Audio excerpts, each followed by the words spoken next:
നമസ്കാരം. സ്പോട്ട് ലൈവിലേക്ക് സ്വാഗതം. 25 കോടി രൂപയുടെ ഓണം ബമ്പറടിച്ച ഭാഗ്യവാൻ ആരാണെന്ന് അറിയാനുള്ള കാത്തിരിപ്പിലായിരുന്നു മലയാളികൾ. ഒടുവിൽ ആ ഭാഗ്യവാനെ കണ്ടെത്തിയിരിക്കുന്നു. ആലപ്പുഴ തുറവൂർ സ്വദേശി ശരത് എസ് നായരാണ് ഓണം ബമ്പറടിച്ച ഭാഗ്യവാൻ. ഇയാൾ നെട്ടൂരിലെ ലോട്ടറി ഏജൻസിയിൽ നിന്നാണ് ടിക്കറ്റ് എടുത്തത്. ബാങ്കിൽ ടിക്കറ്റ് ഹാജരാക്കി നെട്ടൂരിലെ പെയിന്റ് കടയിലെ ജീവനക്കാരനാണ് ശരത്ത്. വിശദാംശങ്ങളുമായി തുറവൂരിൽ നിന്ന് ഡാനി പോളും ചേരുന്നുണ്ട്, നെട്ടൂരിൽ നിന്ന് ആജ്ഞ രവീന്ദ്രനും ചേരുന്നുണ്ട്. എന്തായാലും ഈ ശരത് എസ് നായരെ കുറിച്ച്, ഈ ഭാഗ്യവാനെ കുറിച്ച് അറിയാനുള്ള കാത്തിരിപ്പിലാണ് മലയാളികളെന്നറിയാം. അയാളെക്കുറിച്ചുള്ള കൂടുതൽ, അല്ലെങ്കിൽ ശരത്തിനെ കുറിച്ചുള്ള കൂടുതൽ വിശേഷങ്ങൾ അറിയണം. ഡാനി പോൾ ചേരും. അതിനു മുൻപ് നെട്ടൂരിൽ നിന്ന് ആജ്ഞ രവീന്ദ്രൻ ചേരുന്നുണ്ട്. ആജ്ഞ, എന്തായാലും ഈ നെട്ടൂരിലെ ലോട്ടറി ഏജൻസിയിൽ നിന്നാണ് ശരത്ത് ലോട്ടറി എടുത്തുന്ന കാര്യം നേരത്തെ തന്നെ വ്യക്തമായിരുന്നു. പക്ഷെ ആരാണ് ആ ഭാഗ്യവാൻ എന്ന കാത്തിരിപ്പിലായിരുന്നു. ഒടുവിൽ ആ ഭാഗ്യവാനെ കണ്ടെത്തിയിരിക്കുന്നു. ശരത് എസ് നായരാണ്. ഈ ഏജൻസിയുമായി ഈ ഭാഗ്യവാനായിട്ടുള്ള ശരത്ത് ബന്ധപ്പെട്ടിട്ടുണ്ടോ?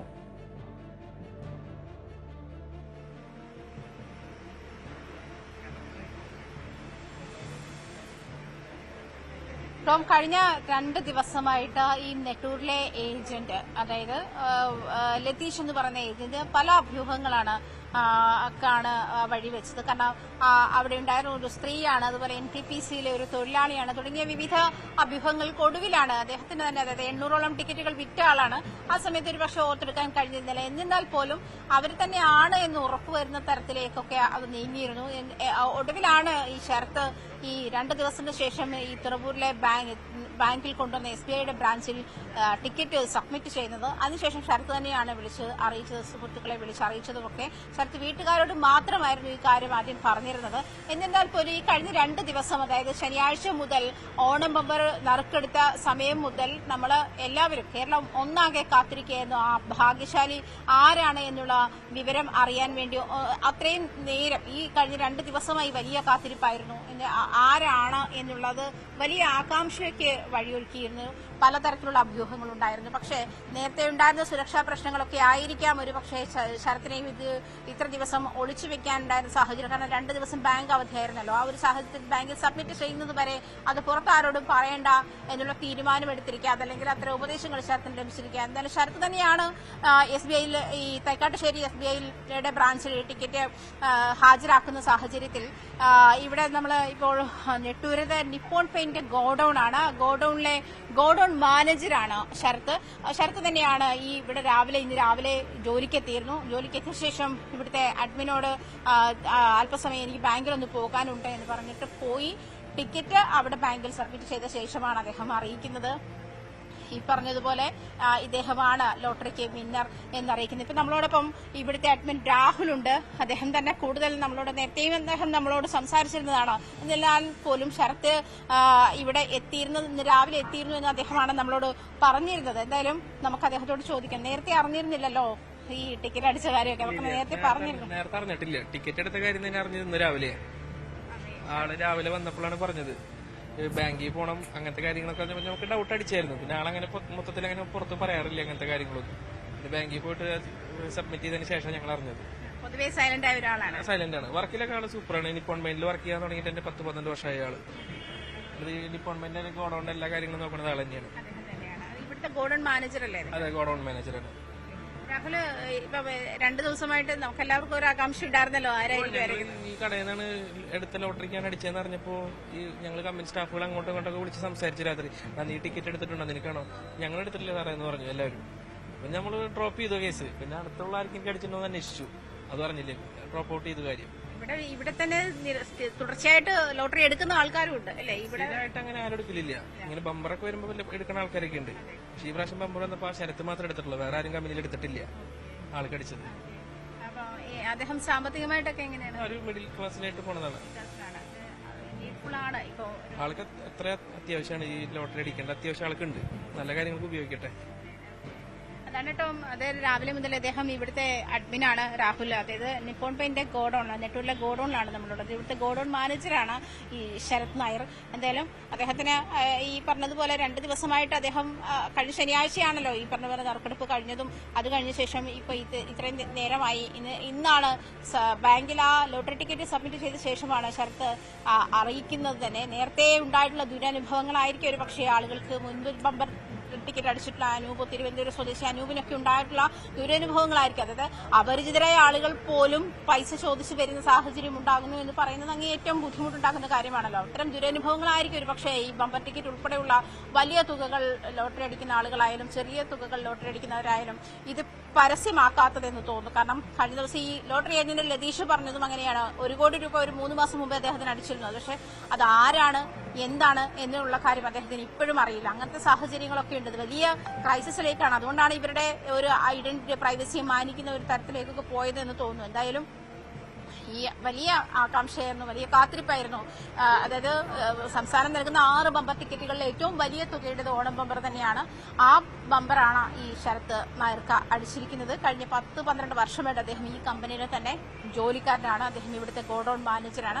എന്തായാലും അദ്ദേഹത്തിന് ഈ ലോട്ടറി അതല്ലെങ്കിൽ പണം ആവശ്യമുള്ള ഒരു കുടുംബം തന്നെയാണ്. അത്തരം ഒരു സാഹചര്യമാണ്. നല്ല കാര്യങ്ങൾക്ക് ഉപയോഗിക്കട്ടെ എന്നാണ് ഇപ്പോഴും മാനേജറും അദ്ദേഹത്തിന്റെ അഡ്മിനും പറഞ്ഞത്. അങ്ങനെയാണ്, അങ്ങനെ തന്നെ ആയിരിക്കട്ടെ കേട്ടോ. തീർച്ചയായും ആ സഹപ്രവർത്തകർ വലിയ സന്തോഷത്തിലാണ്. കാരണം തങ്ങളുടെ കൂടെ ജോലി ചെയ്തിരുന്ന ഗോഡൌൺ മാനേജറായിരുന്ന ശരത്തിന് ഈ ലോട്ടറി അടിച്ചതിൻ്റെ സന്തോഷം അവർ പങ്കുവയ്ക്കുന്നുണ്ട്. അയാൾക്ക് പല ആവശ്യങ്ങളും ഉണ്ടായിരുന്നു. അതുകൊണ്ട് തന്നെ ഈ ഭാഗ്യം സ്വാഭാവികമായ പ്രശ്നങ്ങൾക്കൊക്കെ അദ്ദേഹത്തിൻ്റെ മറ്റ് സാമ്പത്തിക പ്രതിസന്ധിക്കൊക്കെ ഒരു പരിഹാരം ഉണ്ടാക്കാൻ കഴിയുമെന്നൊരു പ്രതീക്ഷ കൂടി അവർ പങ്കുവയ്ക്കുന്നുമുണ്ട്. ആജ്ഞ, എന്തായാലും ഇപ്പോൾ ആജ്ഞയിലേക്ക് എത്താം. അതിനു മുൻപ് ശരത്തിന്റെ പ്രതികരണം ലഭിച്ചിട്ടുണ്ട്. അതിലേക്ക് ആലോചിച്ചതിന് ശേഷം പ്ലാൻ ചെയ്ത് ചെയ്യാമെന്നുള്ളത്. ഓൾറെഡി നമ്മുടെ വീടുണ്ട്. അതിന്റെ കുറച്ച് കടങ്ങളും കുറച്ച് കാര്യങ്ങളൊക്കെ എല്ലാം ഉണ്ട്. പിന്നെ എല്ലാവരും ഫാമിലിയായിട്ട് തീരുമാനിച്ചിട്ട് മുന്നോട്ട് നീങ്ങാം. വീണ്ടും ആജ്ഞയിലേക്ക്. ആജ്ഞ, ഈ 25 കോടി രൂപയാണ് ഓണം ബമ്പർ. ഇതെങ്ങനെയാണ് ഇദ്ദേഹത്തിന് എത്ര തുകയായിരിക്കും, എത്ര രൂപയായിരിക്കും ലഭിക്കുക? കാരണം ഏജന്റിന് ഒരു തുക പോകും, പിന്നെ നികുതി ഇനത്തിൽ കുറച്ച് തുക പോകും. എത്ര രൂപയായിരിക്കും ഈ ഓണം ബമ്പർ അടിച്ച ശരത്തിന് ലഭിക്കുക?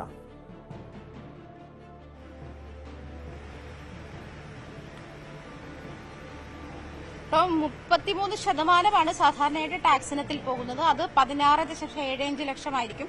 അതിനുശേഷം പിന്നെ ഒരു 1 കോടി രൂപയ്ക്കടുത്ത് കേന്ദ്രത്തിന് പോകും. അത് കഴിഞ്ഞിട്ട് 15 കോടി 75 ലക്ഷം രൂപയാണ് ശരിക്കും ഇതിൽ നിന്നും ലഭിക്കുന്ന തുക. അത് കഴിഞ്ഞ ശേഷം പിന്നീട് ഏജന്റിന്റെ തുകയും കൂടി കണക്കിലെടുക്കും. അതായത് 2.5 കോടി രൂപയാണ് ഏജന്റിന് ലഭിക്കുക, ഈ കമ്മീഷൻ തുക ലഭിക്കുക അതിൽ നിന്നാണ്. അതും കൂടി കഴിഞ്ഞ് 12 ലക്ഷത്തി ചിലവാനും രൂപയാണ് ഈ ശരത്തിന് ലഭിക്കാൻ പോകുന്നത്. അല്ലെങ്കിൽ ഭാഗ്യവാൻ ഒന്നാം സമ്മാനാർഹമായിട്ടുള്ള ടിക്കറ്റിന് ലഭിക്കുന്നത് അത്രയും തുകയാണ്. ബാക്കി ടാക്സ് ഇനത്തിലും കേന്ദ്രത്തിലുള്ള GST അങ്ങനെ കുറച്ച് കാര്യങ്ങളുണ്ട്. ഇതിൽ നിന്ന് സംസ്ഥാനത്തിന് ഇപ്പോൾ ഈ ഭാഗ്യക്കുറിയിൽ, അതായത് ഈ തുകയിൽ നിന്ന് സംസ്ഥാനത്തിന് ഒരു തുകയും ലഭിക്കുന്നില്ല എന്നാണ് മനസ്സിലാക്കുന്നത്. അതായത് കേന്ദ്ര നികുതിയിലേക്കാണ് കൂടുതൽ ഈ പണം പോകുന്നത്. മാത്രമല്ല ഇയർലി തന്നെ ഈ പണം തന്നെ അക്കൗണ്ടിൽ സൂക്ഷിക്കുകയാണെങ്കിൽ ഇയർലി അതിന്റെ ഇൻകം ടാക്സ് ഉൾപ്പെടെയുള്ള കാര്യങ്ങൾ വീണ്ടും മീറ്റ് ചെയ്യേണ്ടി വരും. ഈ 12 കോടി 75 ലക്ഷം എന്നാണ് മനസ്സിലാക്കുന്നത്. അത്രയും തുകയുടെ നികുതി കൂടി ഇയർലി കണ്ടെത്തേണ്ടിയിരിക്കും. അതേസമയം അത് മറ്റ് വസ്തുക്കളിലേക്കോ അല്ല ബിസിനസ്സിലേക്കോ ഇൻവെസ്റ്റ് ചെയ്താൽ അതിന്റെ രീതി മാറുമെന്നാണ്, നികുതിയുടെ രീതി മാറുമെന്നാണ് മനസ്സിലാക്കാൻ കഴിയുന്നത്. എന്തായാലും ഇയർലി ഈ ഇൻകം ടാക്സ് കണ്ടെത്തുന്ന ഒരു സാഹചര്യം കൂടി ഉണ്ട്. ഈ പണം അക്കൗണ്ടിൽ സൂക്ഷിക്കുകയോ അതല്ലെങ്കിൽ പണമായി തന്നെ സൂക്ഷിക്കുകയോ ചെയ്യുന്ന സാഹചര്യമാണ് ഉള്ളതെങ്കിൽ. എന്നിരുന്നാൽ പോലും ഏതാണ്ട് 12 കോടിയിലധികം 13 കോടിയുടെ അടുത്താണ് അദ്ദേഹത്തിന് ലഭിക്കാൻ പോകുന്ന തുകയെന്നാണ് മനസ്സിലാക്കുന്നത്. അങ്ങനെയാണ് കണക്കുകൾ ബോധ്യപ്പെടുത്തുന്നത്. അങ്ങനെയാണ്. എന്തായാലും ഈ പറഞ്ഞതുപോലെ വലിയ ഒരു ഭാഗ്യമാണ്, ഭാഗ്യം തന്നെയാണ്, അങ്ങനെ വേണം പറയാൻ. കാരണം അങ്ങനെ എങ്ങനെ ബമ്പർ എടുക്കുന്ന ആളൊന്നുമല്ല. പക്ഷേ ഇദ്ദേഹം മാത്രമേ ഇവിടുന്ന് പോയി ഓണം ബമ്പർ എടുത്തിട്ടുള്ളൂ. അദ്ദേഹം ഈ തുടർച്ചയായിട്ട് ഭാഗ്യക്കുറി എടുക്കുന്ന ആളൊന്നുമല്ല. പക്ഷെ എന്നിരുന്നാൽ പോലും ശരത്തിന് അത് ലഭിച്ചു. അത് മറ്റുള്ളവർ അറിയാതെ അതല്ലെങ്കിൽ മറ്റു കാര്യങ്ങളൊക്കെ, മറ്റു സെക്യൂരിറ്റി ഇഷ്യൂസ് ഒക്കെ ഉണ്ടാവുമല്ലോ, അത്തരം കാര്യങ്ങളൊക്കെ നോക്കിക്കണ്ടാണ് അദ്ദേഹം എന്തായാലും ഈ നിമിഷം വരെ കുടുംബാംഗങ്ങളെല്ലാം മറ്റാരും നമ്മൾ അറിയുന്നത് വരെ അറിഞ്ഞിരുന്നില്ല എന്നുള്ളതാണ്. അത് ബാങ്കിൽ സബ്മിറ്റ് ചെയ്യുന്നത് വരെ മറ്റാരും അറിഞ്ഞിരുന്നില്ല. അത്രയും ഗോപ്യമായിട്ട് ഈ കാര്യം സൂക്ഷിക്കാൻ അതും ഞാൻ നേരത്തെ സൂചിപ്പിച്ചതുപോലെ മുൻപ് ആളുകൾക്കുണ്ടായുള്ള ദുരനുഭവങ്ങളുടെ വെളിച്ചത്തിലായിരിക്കാം. അതല്ലെങ്കിൽ ഈ ടിക്കറ്റ് മിസ്സായിപ്പോയാൽ മറ്റൊരു സാഹചര്യങ്ങളും ഇല്ലാതെ മിസ്സായിപ്പോയാൽ എന്ത് ചെയ്യുന്നുള്ള ആശങ്കയായിരിക്കാം. അത്തരം കാര്യങ്ങളൊക്കെ ഉണ്ട്. 2 ദിവസം ഉണ്ടായിരുന്നു ബാങ്ക് അവധിയായിട്ട്. അപ്പോൾ അത് കഴിഞ്ഞ ശേഷം ഇന്നലെ ബാങ്ക് അവധിയായിരുന്നു. അതിനുശേഷം ഇന്ന് സബ്മിറ്റ് ചെയ്യുന്ന ഒരു സാഹചര്യത്തിൽ എത്തിയ ശേഷം വെളിപ്പെടുത്താമെന്നായിരിക്കണം അദ്ദേഹം വിചാരിച്ചിട്ടുണ്ടാകും കേട്ടോ. തീർച്ചയായും 2 ദിവസത്തെ കാത്തിരിപ്പ് അതിനുശേഷമാണ് ഭാഗ്യശാലി ആരാണെന്ന് നമുക്ക് അറിയാൻ കഴിഞ്ഞത്. മറ്റ് ഈ 2ാം സമ്മാനം ഉൾപ്പെടെയുള്ള മറ്റ് സമ്മാനത്തിന് അർഹരായവരെ കുറിച്ചുള്ള എന്തെങ്കിലും വിവരങ്ങളുണ്ടോ? നേരത്തെ ആജ്ഞ സൂചിപ്പിച്ചതുപോലെ തന്നെ ഇപ്പോൾ ഒരു നിമിഷം ആജ്ഞയിലേക്ക് എത്താം. ശരത്തിന്റെ വിശദമായ പ്രതികരണം വന്നിട്ടുണ്ട്. പറഞ്ഞപ്പോൾ ഞാൻ ജസ്റ്റ് ഫോണിൽ ഫോട്ടോ എടുത്തിട്ട് നോക്കി, അപ്പോൾ കണ്ടപ്പോൾ എനിക്ക് അങ്ങോട്ട് വിശ്വസിക്കാൻ പറ്റിയില്ല. അതിനുശേഷം പിന്നീട് വീട്ടിലൊക്കെ പോയി വീണ്ടും 2-3 പ്രാവശ്യം ചെക്ക് ചെയ്തതിന് ശേഷമാണ് നമുക്കൊരു ഈ നമ്പർ കറക്റ്റ് ആണെന്നുള്ളൊരു കൺഫർമേഷൻ. പിന്നെ വീണ്ടും ഇതിന്റെ സീരിയൽ നമ്പർ അങ്ങനെയുള്ള കാര്യങ്ങളൊക്കെ എല്ലാം ഉണ്ടല്ലോ. അല്ല, ഞാൻ ജസ്റ്റ് ഓഫീസിൽ നിന്ന് നോക്കിയായിരുന്നു, അപ്പോൾ കണ്ടിരുന്നു. അപ്പോൾ വീണ്ടും വീട്ടിൽ പോയിട്ടൊന്നും കൂടി കൺഫേം ചെയ്ത് വെച്ചു. പിന്നെ ഇപ്പോൾ എൻ്റെ ബ്രദറിനോടാ പറഞ്ഞത്. എല്ലാവർക്കും വളരെ സന്തോഷം. വീട്ടിലെല്ലാവരും ഹാപ്പി ആയിട്ടിരിക്കുന്നു. അതെ.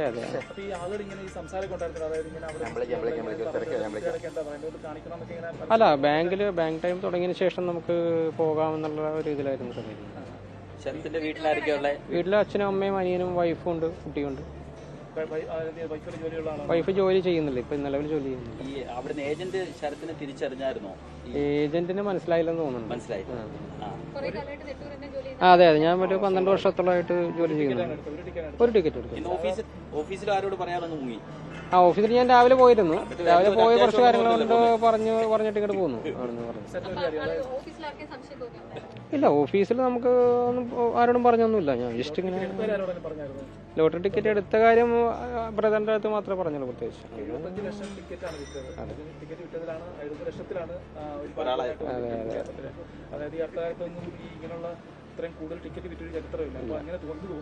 വളരെ സന്തോഷം തോന്നുന്നു സാറേ, വളരെ സന്തോഷം. പ്ലാന് പ്രത്യേകിച്ചൊന്നുമില്ല. നമുക്ക് എല്ലാ കാര്യങ്ങളും പിന്നീട് ആലോചിച്ച് ചെയ്യാം എന്നുള്ള എല്ലാവർക്കും സാധിക്കുന്ന ഒരു കാര്യമല്ല. അതുമല്ല, ഇത്രയും ദിവസം ഉണ്ടായിരുന്നു, ഇന്ന് ആരും അറിയാതെ ബാങ്കിൽ വരെ എത്തിയതിനു ശേഷമാണ് ഇത് പുറത്തേക്ക് എത്തിയത്. അല്ല, നമ്മളെല്ലാ കാര്യങ്ങളും ഒരു കൺഫർമേഷൻ കറക്റ്റ് ആക്കണമെന്ന് ഒരു ഉദ്ദേശത്തിലാണല്ലോ. അടിച്ചു കഴിഞ്ഞാൽ ഇങ്ങനെയൊക്കെ വേണമെന്നുള്ളൊരു ചിന്തയൊക്കെ ആദ്യം ഉണ്ടായിരുന്നു. അങ്ങനെയൊന്നും ഇല്ലായിരുന്നു. നമുക്ക് ഒന്നും പ്രീ പ്ലാൻ ചെയ്തൊന്നും ചെയ്യാൻ പറ്റുന്ന ഒരു കാര്യങ്ങളല്ല. അല്ല, ഞാൻ ചെറിയ ടിക്കറ്റുകളൊക്കെ എടുക്കാറുണ്ട്. ചെറിയ ഭാഗ്യക്കുറിയുടെ കാര്യങ്ങളൊക്കെ. ഇതിപ്പോ ബമ്പർ ഞാൻ ഫസ്റ്റ് ടൈം എടുക്കും. ബാങ്കുകാർക്ക് വളരെ സന്തോഷം, എല്ലാവരും ഹാപ്പി ആയിട്ട്. നേരത്തെ അക്കൗണ്ട് ഉള്ളതാണ്, SBI അക്കൗണ്ട് ഉള്ളത്. ഇല്ല, ഞാനിപ്പോൾ ഫസ്റ്റ് വരുമ്പോഴാണ് സുനിൽ സാറൊക്കെ അറിയണത്. എല്ലാവരും വന്നപ്പോഴും. അതെ. സാറിന് വളരെ സന്തോഷം, ഹാപ്പിയായി. വൈഫും കുട്ടിയൊക്കെ ഉണ്ട്, അച്ഛനുണ്ട്, അമ്മയുണ്ട്. ജോലി ചെയ്യുന്നുണ്ട്. ഞാൻ 12 വർഷമായിട്ട് ഓഫീസിൽ വർക്ക് ചെയ്യുന്നുണ്ട്. ഞാൻ BCom അവിടെ ജോലി ചെയ്യുന്നു. അവിടെ ഞാൻ എൻ്റെ ഓഫീസിലേക്ക് പോണ വഴിക്ക് തന്നെയാണ് ഇദ്ദേഹത്തിൻ്റെ ഷോപ്പുള്ളത്. അപ്പോൾ അവിടുന്ന് വാങ്ങിച്ചു, ജസ്റ്റ് ക്യാഷായിട്ട് മേടിച്ചു എന്നത് മാത്രമേ. ഡ്രീം എല്ലാം നമ്മളിതിന് ശേഷം ഇതിൻ്റെ കാര്യങ്ങളെല്ലാം ആലോചിച്ചതിന് ശേഷം പ്ലാൻ ചെയ്ത് ചെയ്യാമെന്നുള്ള രീതിയിലാണ്. വീട് ഓൾറെഡി നമ്മുടെ ഉണ്ട്, നമുക്ക് വീടുണ്ട്. അതിൻ്റെ കുറച്ച് കടങ്ങളും കുറച്ച് കാര്യങ്ങളൊക്കെ എല്ലാം ഉണ്ട്. പിന്നെ എല്ലാവരും ഫാമിലിയായിട്ട് തീരുമാനിച്ചിട്ട് മുന്നോട്ട് നീങ്ങാം എന്നുള്ള എല്ലാവരും വിളിച്ചുകൊണ്ടിരിക്കണേ, സുഹൃത്തുക്കളെല്ലാവരും വിളിച്ചുകൊണ്ടിരിക്കണേ. അതെ, എല്ലാവരോടും ഇപ്പോഴാണ്. അതെ. സഹോദരനോട് പറയാറുണ്ട്. വീട്ടിലെല്ലാവരോടും നമ്മൾ ഡിസ്കസ് ചെയ്യണം. എൻ്റെ അനിയനാണ്. സന്തോഷം, വളരെ സന്തോഷം. ഒരു വലിയ ഭാഗ്യം ഞങ്ങൾക്ക് കിട്ടുന്നതല്ലേ, വളരെ സന്തോഷം. അത് നമ്മൾ ഒരു ക്ലാരിഫിക്കേഷൻ വേണമല്ലോ. എല്ലാ കാര്യത്തിലും ഒരു ക്ലാരിഫിക്കേഷൻ ഉണ്ടെങ്കിലല്ലേ നമുക്ക്. അപ്പോൾ നമ്മൾ ഒരു 3-4 പ്രാവശ്യം എടുത്ത് നോക്കി ഈ ടിക്കറ്റ് അത് തന്നെയാണോ, സീരിയൽ നമ്പർ മാറിയിട്ടുണ്ടോ, എന്തെങ്കിലും വ്യക്തത കുറവുണ്ടോ എന്നൊക്കെ അറിയാൻ വേണ്ടി നമ്മൾ 2-3 പ്രാവശ്യം നോക്കി ക്ലിയർ ആണ്. അപ്പോൾ പിന്നെ നമുക്ക് എന്തായാലും ഒരു ലോട്ടറി നമ്പർ വേറെ ലോട്ടറിക്ക് വരില്ലല്ലോ. അപ്പോൾ നമുക്ക് ഉറപ്പാണ്. നല്ല കാര്യം. നമുക്കാണോ എന്ന് ചോദിച്ചു. അതെ, നമുക്കാണ്. നല്ല കാര്യം. ഉണ്ടാവുമല്ലോ, ഓൾറെഡി നമുക്ക് ഉണ്ടാവുമല്ലോ. നമുക്കാണ് ഫസ്റ്റ് എന്ന് പറയുമ്പോഴത്തേക്കും നമുക്ക് ഒരു വളരെ സന്തോഷമുണ്ട്. അത്രേ ഉള്ളൂ. എന്തോ എനിക്ക് 1-2 ഡിസ്ട്രിബ്യൂഷൻ ഉണ്ട്, അത് സപ്ലൈ ചെയ്യുന്നുണ്ട്. എനിക്ക് ചെറിയൊരു കടയും ഷോപ്പുണ്ട്, ബേക്കറി ഉണ്ട്. അതോടെ തീർച്ചയായിട്ടും ജോലി തീർച്ചയായിട്ടും ചെയ്യും. എല്ലാ കാര്യങ്ങളും നമ്മൾ ആലോചിച്ചതിന് ശേഷം ചെയ്യാന്നുള്ളത്. അതോടെ തീർച്ചയായിട്ടും ബാക്കി കൊടുത്തു.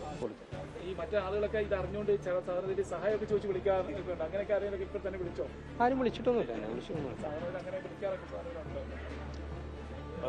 ഓക്കെ, ശരി, എന്നാ പോ.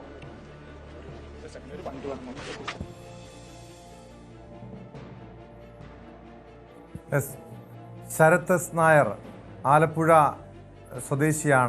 സ്വദേശിക്കാണ് ഓണം ബമ്പർ 25 കോടി രൂപ ലഭിച്ചത്. അദ്ദേഹം മാധ്യമങ്ങളോട് അദ്ദേഹത്തിൻ്റെ സന്തോഷം പങ്കുവയ്ക്കുകയായിരുന്നു. തുറവൂരിലെ ബാങ്കിൽ ഈ ലോട്ടറി നൽകിയ ശേഷമാണ്, അത് ഏൽപ്പിച്ച ശേഷമാണ് പിന്നീട് മാധ്യമങ്ങളുമായി, അതായത് പുറം ലോകത്തോട് തൻ്റെ സന്തോഷത്തെക്കുറിച്ച്, ഈ ഓണം ബമ്പർ അടിച്ച കാര്യത്തെക്കുറിച്ച് വ്യക്തമാക്കുന്നത്. നെട്ടൂരിലെ ഒരു പെയിൻറ് ഷോപ്പിലെ ഗോഡൗൺ മാനേജറാണ്. സ്വാഭാവികം അദ്ദേഹത്തിന് ഒരു സാധാരണക്കാരനായ മനുഷ്യൻ ഈ രീതിയിലൊരു ഭാഗ്യം ലഭിക്കുമ്പോൾ, 25 കോടി രൂപ ലഭിക്കുമ്പോൾ അതിൻ്റെ സന്തോഷം സ്വാഭാവികമായി ഉണ്ടാകും. ഡാനി ഇപ്പോൾ ചേരുന്നുണ്ട് വിവരങ്ങളുമായി. ഡാനിയിലേക്ക് വരുന്നതിന് മുൻപ് ആജ്ഞയിലേക്ക്. ആജ്ഞ, എന്തായാലും ആ പെയിൻറ് കടയിലെ നിന്നാണ് അദ്ദേഹത്തിൻ്റെ ഉപജീവന മാർഗം. അദ്ദേഹം കുടുംബം പോറ്റിക്കൊണ്ടിരുന്നത്. ഇപ്പോൾ ഒരു കോടീശ്വരനായി മാറുന്നു. പക്ഷെ അവിടെ അദ്ദേഹം പറയുന്നുണ്ട് തൻ്റെ ജോലി ഉപേക്ഷിക്കില്ല, മറ്റ് ഭാവി കാര്യങ്ങളെക്കുറിച്ച് പിന്നീട് പ്രതികരിക്കാമെന്നൊക്കെ. ഈ ഓഫീസിൽ, ഈ പെയിൻറ് കടയിലെ സഹപ്രവർത്തകരുമായും മറ്റു ജീവനക്കാരുമായും അദ്ദേഹം ഈ സന്തോഷം പങ്കുവച്ചിരുന്നോ? ഇതേക്കുറിച്ച്, ഈ ലോട്ടറി അടിച്ച കാര്യം അദ്ദേഹം ഫോണിൽ ഇവരെ വിളിച്ച് അറിയിച്ചിട്ടുണ്ടോ? അല്ലെങ്കിൽ ജീവനക്കാർ ഇദ്ദേഹവുമായി, ശരത്തുമായി സംസാരിച്ചിട്ടുണ്ടോ ആജ്ഞ?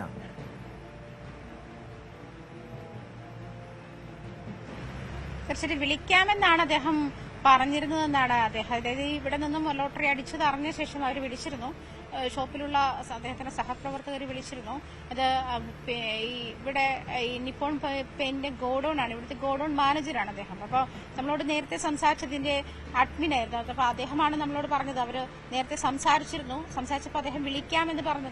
തിരക്കുണ്ടാകുമല്ലോ, വിളിക്കാമെന്ന് പറഞ്ഞ് കട്ട് ചെയ്യായിരുന്നു ചെയ്തിരുന്നത്. പക്ഷെ ഇദ്ദേഹത്തെ പറ്റി ഇവിടെ വളരെ സൈലന്റ് ആയ ഒരു മനുഷ്യനാണ്. ഇത്തരം കാര്യങ്ങളൊക്കെ അങ്ങനെ അങ്ങ് തുറന്ന് ഡിസ്കസ് ചെയ്യുന്ന ആളൊന്നും ആയിരുന്നില്ല ശരത്ത് നേരത്തെയും. അതുകൊണ്ട് തന്നെ അവർക്ക് വലിയ അത്ഭുതമൊന്നും തോന്നിയില്ല. കാരണം ഇത് ശരത്തിനാണോ എന്നുള്ള ഒരു തരത്തിലുള്ള കൺഫ്യൂഷനും വന്നില്ല എന്ന് ആണ് പറഞ്ഞത്. അതേസമയം ഇവർ തമ്മിൽ ഈ നെട്ടൂർ ആണ് ഭാഗ്യം വന്നത് എന്നറിഞ്ഞപ്പോൾ, നെട്ടൂരിൽ നിന്നുള്ള കടയിൽ നിന്നെടുത്ത ടിക്കറ്റിനാണ് ഭാഗ്യം വന്നപ്പോൾ ഇവർ സഹപ്രവർത്തകർ പരസ്പരം വിളിച്ച് ചോദിച്ചിരുന്നു, നിനക്കാണോ അല്ലെങ്കിൽ മറ്റേ ആൾക്കാണോ, നിങ്ങൾ എടുത്തിരുന്നോ എന്നുള്ള എൻക്വയറി, അന്വേഷണങ്ങളൊക്കെ ഉണ്ടായിരുന്നു. പക്ഷെ അതിൽ ശരത്ത് വന്നില്ല എന്നുള്ളത് വേറൊരു അത്ഭുതമാണ്. ശരത്ത് അത്തരം ടോക്കുകളിൽ അല്ലെങ്കിൽ അത്തരം കോമൺ ആയിട്ടുള്ള ടോക്കുകളിൽ ഇൻവോൾവ് ആകുന്ന ഒരാളൊന്നും ആയിരുന്നില്ല. അതുകൊണ്ട് തന്നെ വലിയ സംശയമൊന്നും ആർക്കും തോന്നിയിരുന്നില്ല. അതുകൊണ്ട് തന്നെ ശരത്തിന് വളരെ രഹസ്യമായി സൂക്ഷിക്കാൻ കഴിഞ്ഞു എന്നുള്ളതാണ് ഇത്ര വലിയ ഒരു സമ്മാനം, വലിയ കോടീശ്വരനാവുക, ഒരൊറ്റ ദിവസം കൊണ്ട് കോടീശ്വരനായി മാറുന്ന ഒരു വലിയ രഹസ്യം സൂക്ഷിക്കാൻ ശരത്തിന് കഴിഞ്ഞു എന്നുള്ളതാണ്. അങ്ങനത്തെ ഒരാൾ കൂടിയാണ് അദ്ദേഹം. അങ്ങനെ തുറന്നു പറച്ചിലുകൾ വളരെ കുറവുള്ള ഒരാളാണ് എന്നാണ് അദ്ദേഹത്തിന്റെ സഹപ്രവർത്തകർ വ്യക്തമാക്കുന്നത്. എന്നിരുന്നാലും നേരത്തെ നമ്മൾ സൂചിപ്പിച്ചതുപോലെയുള്ള ദുരനുഭവങ്ങൾ കൂടി ആയിരിക്കും ആളുകളെ ഇത്തരം കാര്യങ്ങളിൽ നിന്നും കുറച്ചുകൂടി ഈ പബ്ലിസിറ്റിയിൽ നിന്നുള്ള ഇതിൽ നിന്നും പിന്നോട്ട് വലിക്കുന്നത്. പ്രത്യേകിച്ചും ഈ ഓണം ബമ്പർ പോലത്തെയുള്ള വലിയ തുകകളുടെ ലോട്ടറി അടിക്കുമ്പോഴൊക്കെ ആളുകൾ ഇങ്ങനെ പിൻവലിയുന്നതിന്റെ റീസൺ അതായിരിക്കാം എന്ന് വേണം മനസ്സിലാക്കാൻ. പിന്നെ ഈ പറഞ്ഞതുപോലെ സുരക്ഷാ പ്രശ്നങ്ങളുണ്ട്. ബാങ്കിൽ എത്തിക്കുന്നത് വരെ കഴിഞ്ഞ ദിവസം കോട്ടയത്ത് ഒരു 5 സ്ത്രീകൾക്ക് ലോട്ടറി അടിച്ച സാഹചര്യത്തിൽ 50 ലക്ഷത്തിന് ലോട്ടറി അടിച്ച സമയത്ത് അവർ പറഞ്ഞത് ഇങ്ങനെയാണ്, അത് ടിക്കറ്റ് ബാങ്കിൽ എത്തിക്കുന്നത് വരെ ടെൻഷനായിരുന്നു. കാരണം പിന്നീട് പേടിയായിപ്പോയി ടിക്കറ്റ് കയ്യിലിരിക്കുന്നത്. അത്തരം ഇമോഷണൽ സാധനങ്ങൾക്ക് കൂടി ഒരു സ്പേസ് കൂടി ഉണ്ട് എന്നാണ് വേണം ഈ സാഹചര്യത്തിൽ മനസ്സിലാക്കാൻ. അതായത് ഈ ഒരു തീർച്ചയായും അതാണ് അവസ്ഥ സൂചിപ്പിച്ചതുപോലെ വലിയൊരു ഭയം കാണും. കാരണം ഇത്രയധികം 25 കോടി രൂപയുടെ ഒരു ലോട്ടറിയാണ് കൈവശം ഇരിക്കുന്നത്. അത് സുരക്ഷിതമായി ഏൽപ്പിക്കുന്നതിന് വരെയും വലിയ ആശങ്കയുണ്ടാകും. ഡാനി പോളിലേക്ക് ഡാനി ചേരുന്നുണ്ട് തുറവൂരിൽ നിന്നും. ഡാനി ശരത്തുമായി സംസാരിച്ചു എന്നാണ് മനസ്സിലാക്കുന്നത്. അദ്ദേഹം മാധ്യമങ്ങളോട് പ്രതികരിച്ചപ്പോൾ വലിയ സന്തോഷം പ്രകടിപ്പിക്കുന്നുണ്ട്. എന്താണ് അദ്ദേഹത്തിൻ്റെ ഭാവി തീരുമാനം? എന്താണ് സ്വപ്നങ്ങൾ, പ്രതീക്ഷകൾ എന്താണ് പങ്കുവച്ചത്? ടോം, ഇതിൽ ശരത്ത് പറയുന്നത് കുടുംബമായിട്ട് ആലോചിച്ച് ഉചിതമായ തീരുമാനം എടുക്കും എന്നാണ് പറഞ്ഞിരിക്കുന്നത്. തൽക്കാലം ഇന്നത്തെ ഈ ബാങ്കിങ് സംബന്ധമായ കാര്യങ്ങൾ ടിക്കറ്റ് സമർപ്പിച്ചിട്ട് ബാങ്കിൽ സംസാരിച്ചു, മാനേജറുമായിട്ടെല്ലാം തന്നെ സംസാരിച്ചു. അത്തരം കാര്യങ്ങളെല്ലാം തന്നെ പൂർത്തിയാക്കിയിരിക്കുന്നു. ഇനിയുള്ളത് കുടുംബവുമായിട്ട് ചേർന്ന് ആലോചിക്കും. അതാണ് നേരത്തെ സംസാരിച്ചപ്പോഴും കൂടുതൽ പ്രതികരണങ്ങൾക്ക് ഇനിയില്ല. ഇനിയിപ്പോൾ കുടുംബവുമായി ചേർന്ന് തങ്ങൾ സംസാരിക്കും എന്നതാണ് പറഞ്ഞിരിക്കുന്നത്. ആലോചിച്ച് ഉചിതമായ ഒരു തീരുമാനമെടുക്കും. ഇതിൽ വലിയ സന്തോഷമുണ്ട് എനിക്ക്. കാരണം വളരെ അപ്രതീക്ഷിതമാണ്. ഇത് അവിടെ പെയിന്റ് കടയിൽ ജോലി നോക്കുകയാണ്, കുറച്ച് നാളുകളായിട്ട് ജോലി നോക്കുകയാണ്. ജോലി തുടരുമോ എന്നതാണ് പൊതുവായി പുള്ളി ഇപ്പോൾ അഭിമുഖീകരിക്കുന്നത്. ശരത്ത് അഭിമുഖീകരിക്കുന്ന ഒരു പ്രധാനപ്പെട്ട ഒരു ചോദ്യമായിട്ട് ഉയരുന്നത്. സ്വാഭാവികമാണ്. കാരണം ഇത്രയധികം തുക വന്നിരിക്കുന്ന ഒരാൾക്ക് ഏത് സമയവും ആ രീതിയിലുള്ള ഒരു ചോദ്യങ്ങൾ അഭിമുഖീകരിക്കേണ്ടിയെല്ലാം തന്നെ വന്നേക്കും. പക്ഷെ അതിന് അദ്ദേഹം കൃത്യമായൊരു ഉത്തരം നൽകുന്നുണ്ട്. താൻ ജോലിക്ക് പോകും. ഇന്ന് പോലും, അതായത് താനെ കോടിപതിയാണ് എന്നതെല്ലാം തന്നെ വ്യക്തമായിട്ട് പോകും. ഇന്ന് രാവിലെ കടയിൽ ചെന്നു. അവിടെ നിന്ന് അതിനുശേഷം ഇത്തരം കാര്യങ്ങളെല്ലാം അവരോട് പറഞ്ഞു. അതിനുശേഷമാണ് അദ്ദേഹം ബാങ്കിലേക്ക് വരികയും ചെയ്തത്. ഇന്ന് അവധി എടുത്തുകൊണ്ട് ബാങ്കിലേക്ക് വന്നു എന്നാണ് പറഞ്ഞത്. ഏതായാലും ജോലി കാര്യത്തിലെല്ലാം തന്നെ വളരെ കണിശതയോടുകൂടി താൻ തുടരും എന്ന് തന്നെ ആണ് അറിയിച്ചിരിക്കുന്നത്. ഏതായാലും അത്തരം കാര്യങ്ങളിലൊരു സ്ഥിരീകരണം അദ്ദേഹം പറഞ്ഞിട്ടുണ്ട്.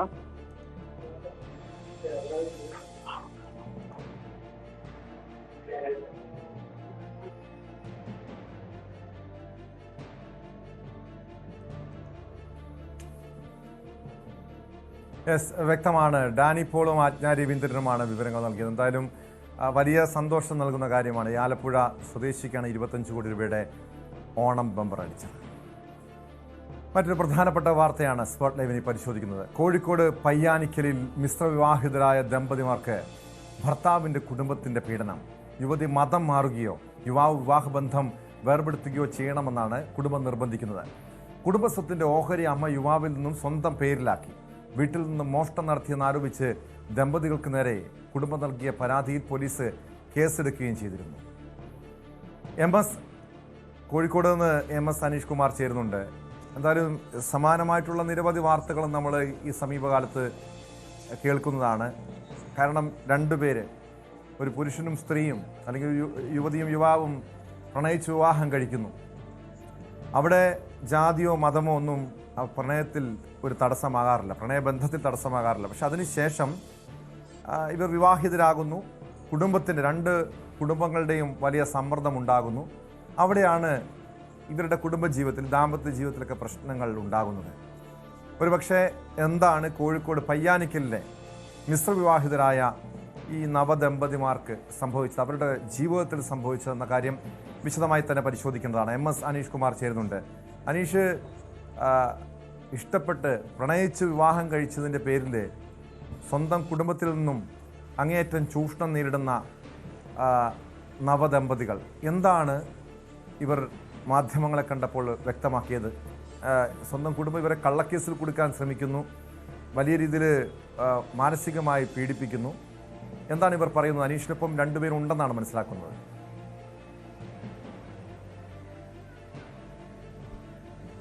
ടോം, തീർച്ചയായും 2019 മുതൽ സൗഹൃദത്തിലായിരുന്നു. പിന്നീട് അവർ ഒരുമിച്ചുള്ള ജീവിതം ആരംഭിക്കുകയും ചെയ്യുന്നു. പക്ഷേ അപ്പോഴും കുടുംബം ഇവരോട് പറയുന്നത് ഈ സഹോദരിയുടെ വിവാഹം കഴിക്കാനുണ്ട്, അതുകൊണ്ട് ഔദ്യോഗികമായി വിവാഹം കഴിക്കുക, അല്ലെങ്കിൽ നാലാൾ അറിഞ്ഞ കാര്യങ്ങൾ ചെയ്യരുത് എന്ന രീതിയിലൊക്കെയാണ്. അതായത് ആദ്യ സമയം മുതൽ ഇത്തരം ഒരു നിയന്ത്രണം കുടുംബത്തിൻ്റെ ഭാഗത്തുനിന്നും ഉണ്ടായിരുന്നു എന്നാണ് ഏറ്റവും നിയന്ത്രണത്തിൻ്റെ ആധാരമായി പറയുന്ന കാര്യം. രണ്ട് മതവിശ്വാസങ്ങളിൽ പെട്ടവരാണ് ഇവർ രണ്ടുപേരും. പക്ഷേ ഇതൊന്നും പരിഗണിക്കാതാണ് അവരവരുടെ ഒരു ഒന്നിച്ചുള്ള ജീവിതം തിരഞ്ഞെടുക്കാൻ ഒരുങ്ങുകയും ചെയ്തു. നമുക്കിപ്പോൾ ഇന്നലെ നമ്മൾ ആദ്യമായി ഇവരെ കാണുമ്പോൾ കോഴിക്കോട് ബീച്ചിൽ വെച്ചാണ്. ഇന്നിപ്പോൾ നമ്മൾ കാണുമ്പോഴും ഇവർ ഈ ബീച്ചിൽ തന്നെയാണ്. കഴിഞ്ഞ 2-3 ദിവസമായി അവർ ഈ കോഴിക്കോട് ബീച്ചിൽ ഇരിക്കുന്ന, അതായത് ഇരുനില വീടിൻ്റെ ഉടമയായ അല്ലെങ്കിൽ സ്വന്തമായി ഒരു വീടുള്ള ആളാണ്. പക്ഷേ ആ വീട്ടിൽ കഴിയാൻ പറ്റാത്തൊരവസ്ഥയിൽ തികച്ചും ഒരു ബീച്ചിൻ്റെ വക്കത്തിരുന്ന് ജീവിതം തള്ളി നീക്കേണ്ട അവസ്ഥയിലേക്ക് വന്നിരിക്കുന്നു അല്ലേ? നിങ്ങൾക്ക് വീടുണ്ട്, ബന്ധുക്കളൊക്കെ ഉള്ളതാണ്, പക്ഷേ കഴിഞ്ഞ കുറച്ച് ദിവസമായി നിങ്ങൾ ഈ ബീച്ചിലിരുന്നാണ് നിങ്ങളുടെ സമയം പകൽ സമയങ്ങളും വൈകുന്നേരങ്ങളൊക്കെ ചെലവഴിക്കുന്നത്? കഴിഞ്ഞ 2 ദിവസമായിട്ട് ഞങ്ങൾ പൂർണ്ണമായിട്ട് ഈ ബീച്ചിൽ തന്നെയാണ്. ഇതിനു മുമ്പ് ഒരു 10 ദിവസം വീട്ടിൽ കറണ്ട് കണക്ഷൻ കട്ട് ചെയ്തുകൊണ്ട് രാത്രി സമയങ്ങളിൽ ഞങ്ങൾ പൂർണ്ണമായിട്ട് ഇവിടെ തന്നെയായിരുന്നു ടൈം സ്പെൻഡ് ചെയ്തിരുന്നത്. ഞങ്ങളുടെ കുട്ടിയാണ് അവൻ, 1.5 വയസ്സുള്ളവൻ. അവന് വീട്ടിൽ കിടന്ന് ചൂടത്ത് കിടക്കാൻ പറ്റില്ലല്ലോ. അതുകൊണ്ട് പകൽ ഒരു 5 മണി വരെയുള്ള സമയത്ത് ഞങ്ങൾ അവനെ അവിടെ കൊണ്ടു നിർത്തി അവൻ ഉറങ്ങിയതിന് ശേഷം മാത്രമേ ഞങ്ങൾക്ക് ആ വീട്ടിൽ കയറി കിടക്കാൻ പറ്റുള്ളായിരുന്നു. ഇപ്പം ഏതെല്ലാം രീതിയിൽ ഞങ്ങളെ കള്ളക്കേസ് കൊടുക്കാൻ പറ്റുമോ അത്തരത്തിലുള്ള എല്ലാ കേസുകളും കൊടുത്ത് ഞങ്ങളിപ്പോൾ പെരുവഴിയിലേക്ക് ആക്കിയിരിക്കുകയാണ്. ഇതിൽ ഞങ്ങളുടെ പരാതി കേൾക്കാനോ അല്ലെങ്കിൽ ഞങ്ങളുടെ ഭാഗത്തു നിന്നുള്ള വിഷമങ്ങൾ എന്താണെന്ന് മനസ്സിലാക്കാനോ ഇതിൽ പോലീസ് തയ്യാറാവുന്നില്ല എന്നുള്ളതാണ്. ഞങ്ങൾ ഒരുപാട് പേരെ ബന്ധപ്പെട്ടു ഈ കാര്യങ്ങൾ ഉന്നയിച്ചുകൊണ്ട്.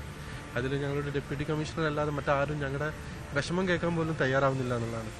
പലരും പ്രശ്നങ്ങൾ കേട്ട് പൂർണ്ണമായിട്ട് തള്ളിക്കളയാണ് ചെയ്യുന്നത്. ആരും ഞങ്ങളുടെ പ്രശ്നത്തിൽ ഞങ്ങളുടെ കൂടെ നിൽക്കാൻ പോലും തയ്യാറാവുന്നില്ല. ഈ സ്വന്തം വീട്ടിൽ നിന്ന് മോഷണം നടത്തി അല്ലെങ്കിൽ സ്വന്തം വീട്ടിൽ അതിക്രമിച്ചു കയറി എന്നൊക്കെയാണ്. അതെ, എന്ത് അടിസ്ഥാനത്തിലാണ് പോലീസ് അത്തരത്തിലൊരു കേസ് FIR ഇട്ടിരിക്കുന്നത് തന്നെയാണ് ഞങ്ങളുടെ സംശയം. അതായത് ഞങ്ങളുടെ കൊച്ചിന്റെ പേരിലുള്ള ഒരു അവകാശമുള്ള വീടാണത്. ആ വീട്ടിൽ സ്വന്തം വീട്ടിൽ ഞങ്ങൾ അതിക്രമിച്ച് കയറുക അല്ലെങ്കിൽ അവിടെ നിന്നുള്ള സാധനങ്ങൾ മോഷ്ടിക്കുക എന്നൊക്കെ പറയുന്നത് പോലീസുകാരെ തന്നെ മനസ്സിലാക്കേണ്ട ഒരു കാര്യമാണ്. ഇതിലൊന്നും ഒരു കേസ് നിലനിൽക്കുക പോലും ചെയ്യാത്തൊരു കേസ്. ഞങ്ങളെ മനഃപൂർവ്വം ഞങ്ങളെ ബുദ്ധിമുട്ടിക്കാൻ വേണ്ടിയിട്ട് ചെയ്തിട്ടുള്ള കാര്യങ്ങളാണ് ഇതെല്ലാം.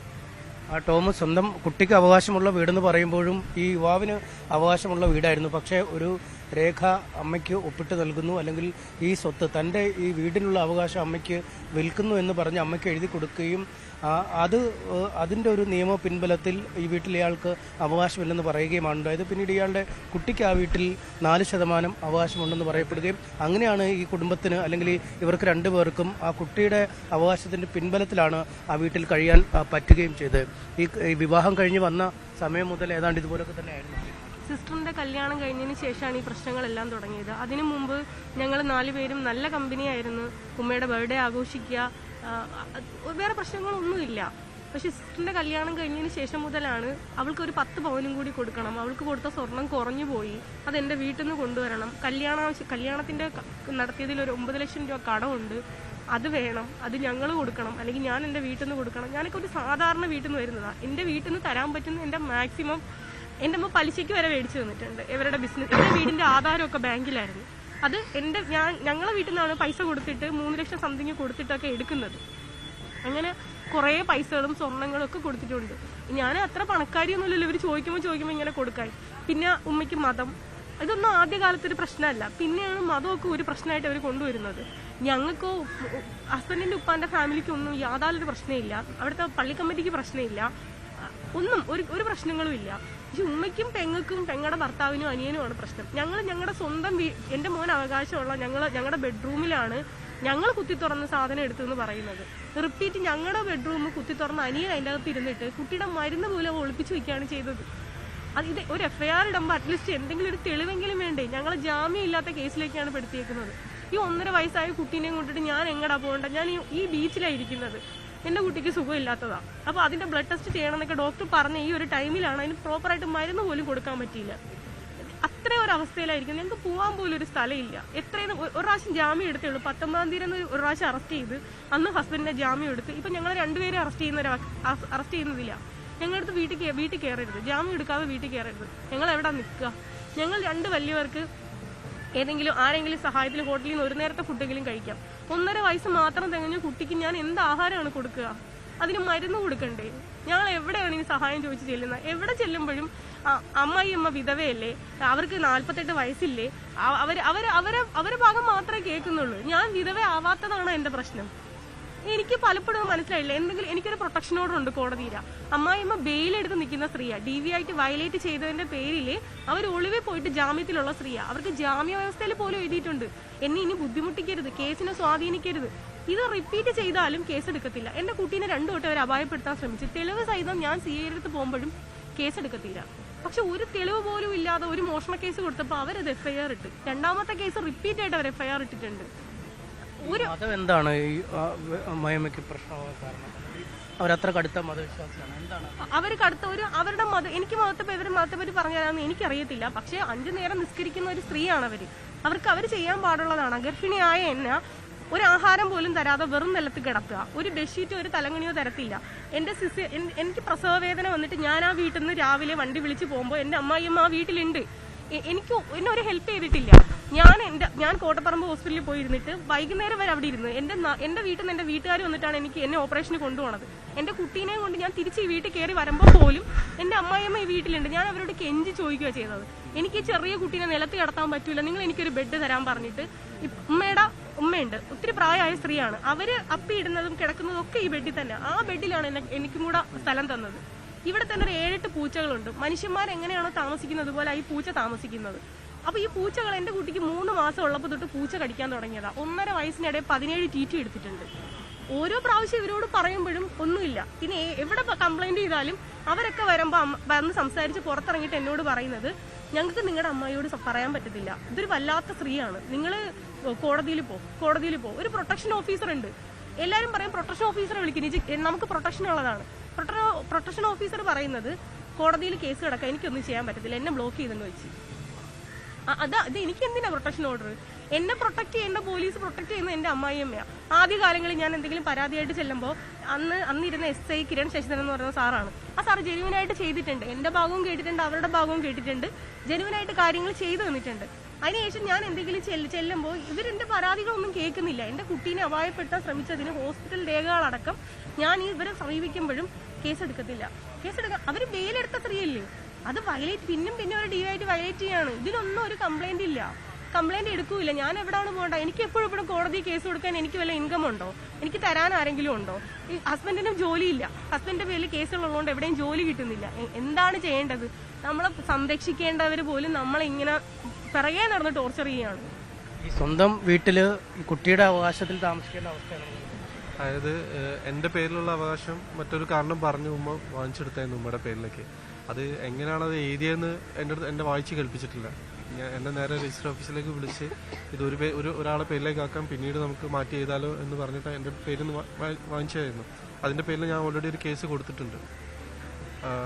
അപ്പോൾ ഞാൻ നിലവിൽ എനിക്ക് ആ വീട്ടിൽ കയറാൻ പറ്റാത്ത അവസ്ഥ, ഞാൻ റോഡിലാണ് കിടക്കുന്നത്, ഞാൻ പെരുവയിലാണെന്ന് മനസ്സിലാക്കി. എൻ്റെ ഉപ്പയുടെ സഹോദരങ്ങൾ അവരുടെ പേരിൽ ആ വീട്ടിലുണ്ടായിരുന്ന ഷെയറാണ് എൻ്റെ കൊച്ചിൻ്റെ പേരിലേക്ക് എഴുതി തന്നത്. അങ്ങനെയെങ്കിലും എന്നെ ആ വീട്ടിൽ കയറ്റാൻ വേണ്ടിയിട്ട് അങ്ങനെ അവർ ചെയ്തു തന്നതിൻ്റെ പേരിൽ അവരെയും ടോർച്ചർ ചെയ്യുന്ന അവസ്ഥയാണ്. എല്ലാ ദിവസവും രാത്രി അവരെ വീട്ടിൽ പോയി അവർ നിൽക്കുന്ന ഇടങ്ങളിൽ രാത്രി 12 മണിക്കും 1 മണിക്കും പോയിട്ട് അവരെ ഭീഷണിപ്പെടുത്തുക, നിങ്ങൾ എഴുതി കൊടുത്തതിൻ്റെ പേരിലാണ് ഇങ്ങനെ അവർ വീട്ടിൽ കയറി ഇറങ്ങുന്നത് എന്നൊക്കെ പറഞ്ഞിട്ട് അവരെയും ബുദ്ധിമുട്ടിക്കുക. മതപരമായ പ്രശ്നം ഈ വിവാഹം കഴിച്ച സമയത്തോ അല്ലെങ്കിൽ നിങ്ങൾ ഒന്നിച്ച് ജീവിച്ചപ്പോഴൊക്കെ ഉമ്മ പറഞ്ഞിരുന്നു? അതായത് ഞങ്ങൾ 2019 തൊട്ട് ഞങ്ങൾ ഒരുമിച്ചാണ്. ആ സമയങ്ങളിൽ ചെറിയ റെസ്ട്രിക്ഷൻ ആയിരുന്നു പറഞ്ഞത്. ഞങ്ങൾ ഒരുമിച്ച് പുറത്ത് പോയത്, ഞങ്ങൾ ഒരുമിച്ച് ഫോട്ടോ എവിടെയും പോസ്റ്റ് ചെയ്യരുത്, അവൾ ഹിന്ദുവാണ് ഞാൻ മുസ്ലിം ആണെന്നുള്ളത് എവിടെയും കാണിക്കരുത് എന്നൊക്കെ പറഞ്ഞിട്ട് ചെറിയ റെസ്ട്രിക്ഷൻസ് ആയിരുന്നു. പിന്നീട് പറഞ്ഞിരുന്നത് പെങ്ങളുടെ വിവാഹം കഴിയുന്നത് വരെ നിങ്ങളിതൊന്ന് സ്വകാര്യമായിട്ട് വെക്കണം എന്നുള്ളത്. അത് മാനിച്ചിട്ട് തന്നെയാണ് ഞങ്ങൾ ജീവിച്ചിരുന്നത്. എന്നാൽ അവളുടെ വിവാഹം കഴിഞ്ഞതോടുകൂടി അവളുടെ ഭർത്താവിൻ്റെ വീട്ടുകാർക്ക് പ്രശ്നമാണെന്ന് പറഞ്ഞിട്ടാണ് പിന്നീടുള്ള റെസ്ട്രിക്ഷൻസ് വന്നത്. ഞങ്ങൾ ഒരുമിച്ച് പുറത്ത് പോയത്, ഇവൾ ഗർഭിണിയായിരിക്കുന്ന സമയത്ത് ഇവർക്ക് എന്തെങ്കിലും ആഗ്രഹങ്ങൾ തോന്നുന്നു, അത്ര ആഗ്രഹങ്ങൾ സാധിച്ചു കൊടുക്കാൻ വേണ്ടി ഞാൻ പുറത്തേക്ക് കൂട്ടിക്കൊണ്ടുപോകുമ്പോൾ അതുപോലും പ്രശ്നമായിരുന്നു. ഞങ്ങൾ രാത്രി ഒരുമിച്ച് പുറത്തേക്ക് പോകരുത്, അങ്ങനെ പോകരുത്, ആളുകൾ കണ്ടിട്ട് ചോദിക്കും, അത് പ്രശ്നമാണ് അങ്ങനെയാണെന്ന് പറഞ്ഞിട്ട് എല്ലാ രീതിയിലും ഒരു എപ്പോഴും വിവാഹം കഴിക്കാനുള്ള സമ്മർദ്ദം ഉണ്ടായിരുന്നു. അതെ, എൻ്റെ സഹോദരിയുടെ വിവാഹത്തിന്റെ സമയത്ത് ഉമ്മ മറ്റൊരു പെൺകുട്ടിയെ കണ്ടുവച്ചിട്ട് പെണ്ണ് കാണൽ ചടങ്ങാണെന്ന് പോലും അറിയിക്കാതെ എന്നെ അവിടെ കൂട്ടിക്കൊണ്ടുപോയിട്ട് അങ്ങനെ ഒരു പെണ്ണിനെ കണ്ട ഒരു അവസ്ഥ ഉണ്ടായിട്ടുണ്ട്. അതറിഞ്ഞിട്ടാണ് ഇവൾ അന്ന് വന്നിരുന്നത് എൻ്റെ വീട്ടിലേക്ക്. അപ്പം അവിടെയും ടോർച്ചറാണ് അവൾ ഫേസ് ചെയ്തത്. 3 ദിവസമാണ് അവരെന്നെ വീട്ടിൽ പൂട്ടിയിട്ടിരുന്നത്. അപ്പോൾ ഹസ്ബൻഡിന് ഞാൻ വരുന്ന കാര്യം അറിയില്ലല്ലോ. ഹസ്ബൻഡ് അപ്പോൾ ഫ്രണ്ട്സിന്റെ കൂടെ പുറത്തായിരുന്നു. അപ്പോൾ എന്നെ 3 ദിവസം ആ വീട്ടിൽ പൂട്ടിയിട്ട് ഫിസിക്കലിയും മെന്റലിയും ടോർച്ചർ ചെയ്ത് തെളിവ് ഉൾപ്പെടെ ഞാൻ ആറ്റിങ്ങൽ പോലീസ് സ്റ്റേഷനിൽ ഒരു FIR ഇട്ടിരുന്നു. ആ കേസ് എന്തായെന്ന് അന്വേഷിക്കുമ്പോഴൊന്നും അതിന് എനിക്ക് റിപ്ലൈ ഇല്ല. കുറെ കഴിഞ്ഞ് എനിക്കൊരു മെസ്സേജ് വരികയാണ് ചെയ്ത് ആ കേസ് കോടതിയിലോട്ട് പോയിട്ടുണ്ടെന്ന്. ഞാൻ അന്വേഷിച്ചപ്പോൾ അതിനകത്ത് 1ാം പ്രതി എന്റെ ഹസ്ബൻഡാണ്, വേറെ ആരും അതിൽ പ്രതികളല്ല. അപ്പൊ ആ കേസിന് എന്ത് പറ്റിയെന്ന് ചോദിച്ചപ്പോൾ എന്റെ ഹസ്ബൻഡ് പറഞ്ഞൊരു മറുപടിയുണ്ട്. അപ്പൊ ഞാൻ എങ്ങനെയാണ് ഈ നിയമത്തെ വിശ്വസിക്കേണ്ടത്, പോലീസിനെ വിശ്വസിക്കേണ്ടത്? ചോദിച്ചു നോക്കണം അത് എന്താണെന്ന്. നൗഷാദ്, 2-3 ദിവസമായിട്ട് ഇവർ ഈ ബീച്ച് ഭാഗത്തുണ്ടല്ലേ, അങ്ങനെ ആയിരിക്കും നിങ്ങളുടെ ഒരു ശ്രദ്ധയിൽ തന്നെ ഇത് പെട്ടത്. എന്താണ് നീ ഇവിടെ?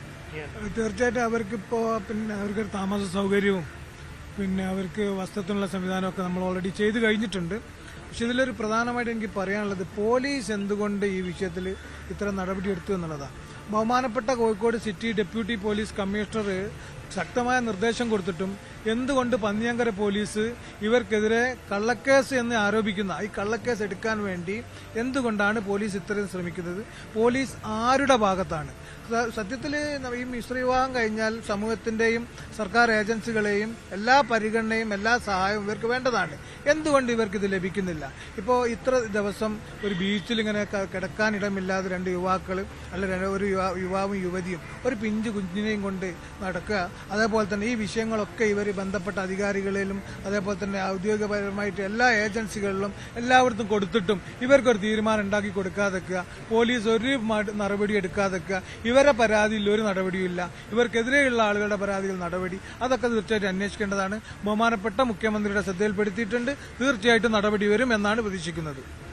ടോം, ഇതാണ് അവസ്ഥ. കഴിഞ്ഞ ഏതാനും ദിവസങ്ങളായി ഇവർ അല്ലെങ്കിൽ 2 ദിവസമായി ഇവർ ഈ ബീച്ചിനും സമീപ പ്രദേശങ്ങളിലുമുണ്ട്. അങ്ങനെയാണ് നമ്മുടെയൊക്കെ അടക്കം ശ്രദ്ധയിൽ ഇവർ പെടുകയും ചെയ്തിരിക്കുന്നത്. എന്തായാലും താൽക്കാലിക സംവിധാനങ്ങൾ ഒരുക്കി നൽകുമെന്നാണ് നാട്ടുകാരായ ആളുകൾ തന്നെ പറയുന്നത്. മറുവശത്ത് നിയമപരമായ പോരാട്ടം തുടരും. സിറ്റി പോലീസ് കമ്മീഷണർക്കും മുഖ്യമന്ത്രിക്കും അടക്കം ഇക്കാര്യം പരാതിയായി നൽകും. ഒപ്പം ഇവർക്കെതിരായി എടുത്തിരിക്കുന്ന ജാമ്യമില്ലാ വകുപ്പുകൾ പ്രകാരമുള്ള കേസുകളിൽ മുൻകൂർ ജാമ്യം എടുക്കുന്നതിനുള്ള നടപടിയും ഇവരുടെ ഭാഗത്തു നിന്നും ഇപ്പോൾ ഉണ്ടാവുന്നുണ്ട്.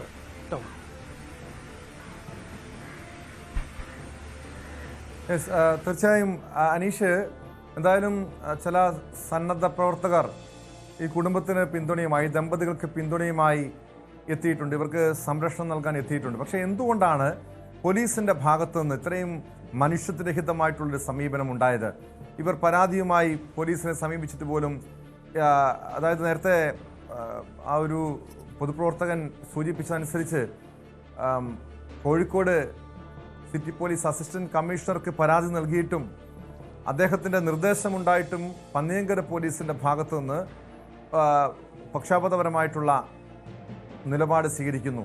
ഈ കുടുംബത്തെ, ഈ ദമ്പതികളെ വേട്ടയാടുന്ന സാഹചര്യം. ഈ വിഷയത്തിൽ ഉന്നത പോലീസ് ഉദ്യോഗസ്ഥർക്ക് ഇവർ പരാതി നൽകുന്നുണ്ട്. കാരണം വ്യാജ മോഷ്ട കേസാണ്, കള്ളക്കേസാണെന്ന് വ്യക്തമാണ്. എന്നിട്ട് പോലും ഇവരെ വേട്ടയാടുന്ന സാഹചര്യം. എന്താണ് പോലീസ് ഈ വിഷയത്തോട് പ്രതികരിക്കുന്നത്?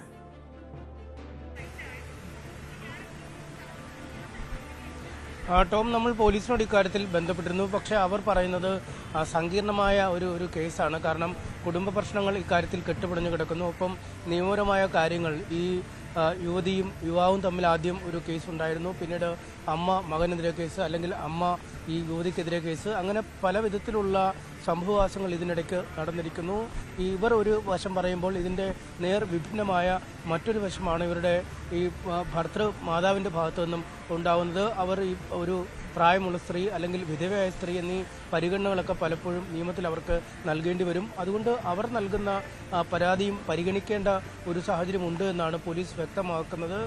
കാരണം 4% ഓഹരി, അതായത് ഈ യുവാവ് തന്നെ നേരിട്ട് അമ്മയ്ക്ക് ഈ വീടിൻ്റെ തനിക്കുള്ള അവകാശം വിറ്റിരിക്കുന്നു എന്ന് ചൂണ്ടിക്കാട്ടി എഴുതി നൽകിയിരിക്കുന്നു എന്ന് പോലീസ് പറയുന്നു. മറിച്ച് അതോടുകൂടി ഇവർക്കുള്ള അവകാശം അവിടെ മാറുകയും പിന്നീട് യുവാവിൻ്റെ അച്ഛൻ്റെ സഹോദരങ്ങൾ കുട്ടിയുടെ പേരിൽ എഴുതി നൽകിയ അവകാശം ഉപയോഗിച്ചാണ് ഇപ്പോൾ ആ കുടുംബം കഴിയുന്നത്. അതുകൊണ്ട് ആ കുടുംബം ഉന്നയിക്കുന്ന പരാതികളിൽ മേൽ നടപടിയെടുക്കേണ്ടി വരും. ചില ഒത്തുതീർപ്പ് ധാരണകളുടെ അടിസ്ഥാനത്തിൽ ഇരുനില വീടിൻ്റെ താഴത്തെ നിലയിലെ മുറി ഇവർക്കായി നൽകുന്നു.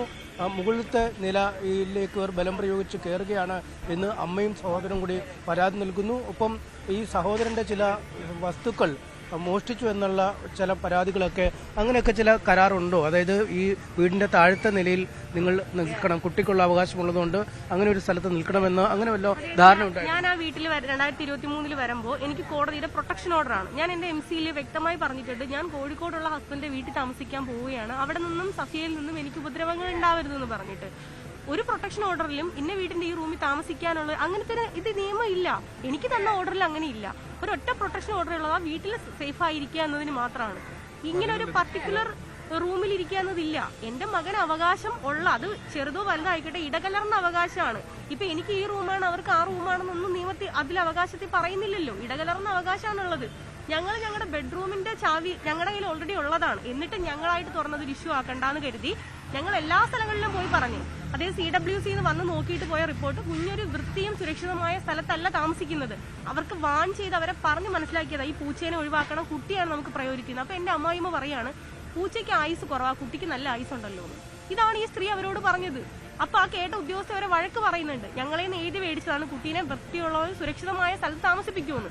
അതിനുശേഷം ഞാൻ എല്ലായിടവും പോകുമ്പോഴും അവർ പറയുന്നത് നമുക്ക് പ്രൊട്ടക്ഷൻ ഓർഡർ ഉണ്ട്, എനിക്ക് പ്രൊട്ടക്ഷൻ ഓർഡർ ഉണ്ട്, ചെറിയ കുട്ടിയാണ്, കുട്ടിക്ക് അവകാശമുള്ള വീടാണ്, അവിടെ നിങ്ങൾ നിങ്ങളുടെ ബെഡ്റൂമിൽ കയറാനായിട്ട് ഇനി കോടതി പ്രത്യേകിച്ച് ഓർഡർ ഒന്നും തരത്തില്ല, അപ്പൊ പിന്നെ നിങ്ങൾക്ക് എന്താണെങ്കിലും ചെയ്യാം. ആ സമയത്ത് അമ്മായിയമ്മ ഗ്യാസ് കട്ട് ചെയ്ത്, ഈ ഗ്യാസിന്റെ പകുതി പൈസ കൊടുക്കുന്ന ഞാനാ, കറണ്ട് കട്ട് ചെയ്ത്, ഇതിലും പൈസ ഞാൻ കൊടുക്കുന്നുണ്ട്.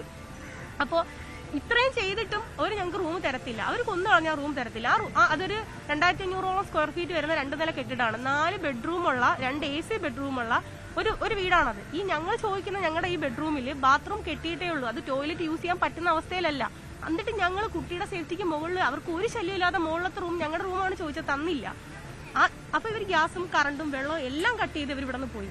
2-3 ദിവസം കഴിഞ്ഞിട്ട് ഒരു രക്ഷയില്ല. അപ്പൊ ഞാൻ ചാവി എന്റെ കയ്യിലുണ്ട്, ആ ചാവി കൊണ്ട് ആ റൂം തുറന്നപ്പോ ആ റൂമിലുണ്ടായിരുന്ന ഒരു ടേബിളില് അയ്യൻ ജോലിക്കൊന്നും പോകുന്നില്ല, അവിടെ നിന്ന് ഗെയിം കളിക്കും. ആ ഗെയിം മാത്രമേ അവിടെ ഉള്ളൂ. അവൻ കിടക്കുന്ന അവന്റെ ബെഡ്റൂം ഇപ്പുറത്തെ AC റൂമാണ്, അവിടെ ഞങ്ങൾ താമസിച്ച്. ഇപ്പൊ വെള്ളമില്ല, ഞങ്ങൾ ഞങ്ങളുടെ അവസ്ഥ കണ്ട് ഓരോരുത്തരെ ഹെൽപ്പ് ചെയ്തിട്ട് ബാത്റൂം യൂസ് ചെയ്യുന്ന തരത്തിലാക്കി പണിഞ്ഞു തന്നു. എന്നിട്ട് കോർപ്പറേഷൻ പൈപ്പിൽ നിന്ന് കണക്ട് ചെയ്ത് വെള്ളമെടുത്ത് ഇതെല്ലാം എന്റെ അമ്മായിയമ്മ ദിവസവും വന്ന് തൊട്ടിപ്പുറത്തെ വീട്ടിലിരുന്നിട്ട്, അല്ലെങ്കിൽ അമ്മായിയമ്മ വന്നില്ലെങ്കിൽ തൊട്ടിപ്പുറത്തെ വീട്ടുകാർ ഇതെല്ലാം അമ്മായിയമ്മയെ അറിയിക്കും. ഇതെല്ലാം ചെയ്ത് പണിയെല്ലാം കഴിഞ്ഞെന്ന് അറിഞ്ഞപ്പോൾ ഇവര് പെറ്റീഷൻ കൊടുത്തു, CA സാറിന് പെറ്റീഷൻ കൊടുത്തു. ഈ പെറ്റീഷനെ ബേസ് ചെയ്തിട്ട് ഞങ്ങളെ വിളിപ്പിച്ച് ഞങ്ങളോട് സ്റ്റേഷനിൽ വരാൻ പറഞ്ഞു. ഞങ്ങൾ ചെന്നപ്പോൾ ഞങ്ങളുടെ കൂടെ ഒരു വക്കീൽ വന്നിട്ടുണ്ടായിരുന്നു, അവരുടെ കൂടെ അവരുടെ വക്കീലും വന്നു. ഏകദേശം 2 മണിക്കൂറോളം അവിടെ നിന്ന് നല്ല രീതിയിൽ സംസാരിച്ച്. അപ്പോൾ പുള്ളിക്കാരന്റെ സ്റ്റാൻഡ് പറയുമ്പോൾ സാറ് പറയുന്നത് നിന്റെ ഇമോഷൻസ് ഒന്നും ഇവിടെ പറയണ്ട, അവർ പറയുന്നത് പോലെ ഒരു എമൗണ്ട് തന്ന് ഈ പെറ്റീഷൻസുകളൊക്കെ എന്റെ MC കേസ് സ്വർണ്ണത്തിന് വേണ്ടി കൊടുത്ത കേസുകളെല്ലാം പിൻവലിച്ച് പോകാൻ പറ്റുമെന്ന് ഹസ്ബൻഡിനോട് ചോദിച്ചു. ഹസ്ബൻഡ് പറഞ്ഞത് പറ്റത്തില്ല, അത് പറ്റത്തില്ല എന്ന് പറഞ്ഞു. അപ്പൊ എന്നോട് ചോദിച്ച് ആ റൂമും ഒഴിവാക്കി കൊടുത്ത് ഈ അവിടുത്തെ വീടിന്റെ എല്ലാ ചെലവുകളുടെയും പകുതി കാര്യങ്ങളും ഞങ്ങൾ ചെയ്യാൻ തയ്യാറാണെന്ന് ചോദിച്ചപ്പോൾ ഞാൻ പറഞ്ഞു അത് ഞാൻ എന്റെ റൂമാണ് എടുത്തത്, ആ റൂം ഞാൻ ഇത്രയും രൂപ മുടക്കി കാശ് ബാത്റൂമും പൈപ്പ് ലൈനും എല്ലാം എടുത്തിട്ട് എന്റെ സുരക്ഷയ്ക്ക് എന്റെ കുട്ടിയുടെ സുരക്ഷയ്ക്കും ചെയ്താൽ ഞങ്ങൾക്ക് അത് ഒഴിഞ്ഞു കൊടുക്കാൻ പറ്റത്തില്ല എന്ന് പറഞ്ഞ് അങ്ങനെയാണെങ്കിൽ ഹസ്ബൻഡിനെ അറസ്റ്റ് ചെയ്യാണെന്ന്. അപ്പൊ ഏത് കേസിലെന്ന് ചോദിച്ചപ്പോൾ 2026 കോടതി ഹാജരാവാൻ വെച്ചേക്കുന്ന കേസിൽ അന്ന് ഉച്ചയ്ക്ക് എന്റെ അമ്മായിയമ്മ രാവിലെ കംപ്ലൈന്റ് കൊടുക്കുന്നു, ഉച്ചയ്ക്ക് CA സാറ് കോടതിയോട് പുള്ളി പ്രശ്നം ഉണ്ടാക്കിയെന്നും പറഞ്ഞ് അറസ്റ്റ് മേടിച്ച് അത് സ്റ്റേഷനിൽ വെച്ചിട്ടാണ് ഞങ്ങൾ ഈ സെറ്റിൽമെന്റ് സമ്മതിച്ചില്ല എങ്കിൽ അറസ്റ്റ് ചെയ്യും. അപ്പൊ പുള്ളി അറസ്റ്റ് ചെയ്യുമെന്ന് പറഞ്ഞപ്പോൾ ഞാൻ പുള്ളിയോട് പറഞ്ഞു നമുക്കൊന്നും വേണ്ട, നമുക്ക് ഇവിടെ നിന്ന് എവിടെയെങ്കിലും പോവാന്ന്. പുള്ളി പറഞ്ഞു അങ്ങനെ നമ്മൾ എങ്ങനെ പേടിച്ചോടി പോവുക, അറസ്റ്റ് ചെയ്യുന്നെങ്കിൽ ചെയ്തോട്ടെ. അറസ്റ്റ് ചെയ്തപ്പോൾ CA സാർ എന്നോട് വ്യക്തമായിട്ട് പറഞ്ഞു എന്തായാലും ആ സ്റ്റേഷനിൽ CCTV ഉണ്ടായിരിക്കും, ഈ കേസിൽ ജാമ്യത്തിൽ ഇറക്കിയാലും അടുത്ത കേസിൽ ഞാൻ നിങ്ങൾ 2 പേരെ അറസ്റ്റ് ചെയ്യും, ഈ സെറ്റിൽമെന്റിൽ നിങ്ങൾ സമ്മതിക്കുന്നതായിരിക്കും നല്ലതെന്ന്. അതിനുശേഷം അന്ന് രാത്രി അറസ്റ്റ് ചെയ്ത്. ഇതാണ് കാര്യങ്ങൾ. അങ്ങേയറ്റം സങ്കീർണമായ നടപടികളാണ്. പോലീസിന്റെ ഭാഗത്തു നിന്നും ഒരു തരത്തിലുമുള്ള നീതി ലഭിച്ചില്ല. ഒപ്പം പലവിധ യുവതി പറയുന്നതനുസരിച്ച് ഇങ്ങനെ കള്ളക്കേസിൽ കൊടുക്കുമെന്ന് ഭീഷണിപ്പെടുത്തുന്ന പോലീസ് ഉദ്യോഗസ്ഥനെതിരെയാണ് നടപടി വേണ്ടത്. എന്തായാലും ഈ കുടുംബം നിയമപരമായി മുന്നോട്ട് പോകാൻ തയ്യാറാണ്. മാത്രമല്ല ഇവിടെ നമുക്കറിയാം ഈ കോതമംഗലത്ത് മതപരിവർത്തനത്തിന് നിർബന്ധിച്ചതിൻ്റെ പേരിലാണ് ഒരു പെൺകുട്ടി ജീവനൊടുക്കിയത്. സമാനമായ രീതിയിൽ മതപരിവർത്തനത്തിനുള്ള നീക്കം ഇവിടെ നടക്കുന്നു.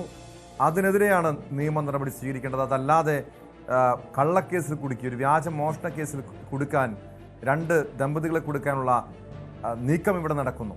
അവിടെ പോലീസിന്റെ ഭാഗത്ത് വീഴ്ച ഉണ്ടായിട്ടുണ്ടോ എന്ന് പരിശോധിക്കണം. അങ്ങനെയെങ്കിൽ പോലീസ് ഉദ്യോഗസ്ഥർക്കെതിരെയും നടപടി ആവശ്യമാണ്. തിരികെ എത്താം ഇടവേളയ്ക്ക് ശേഷം.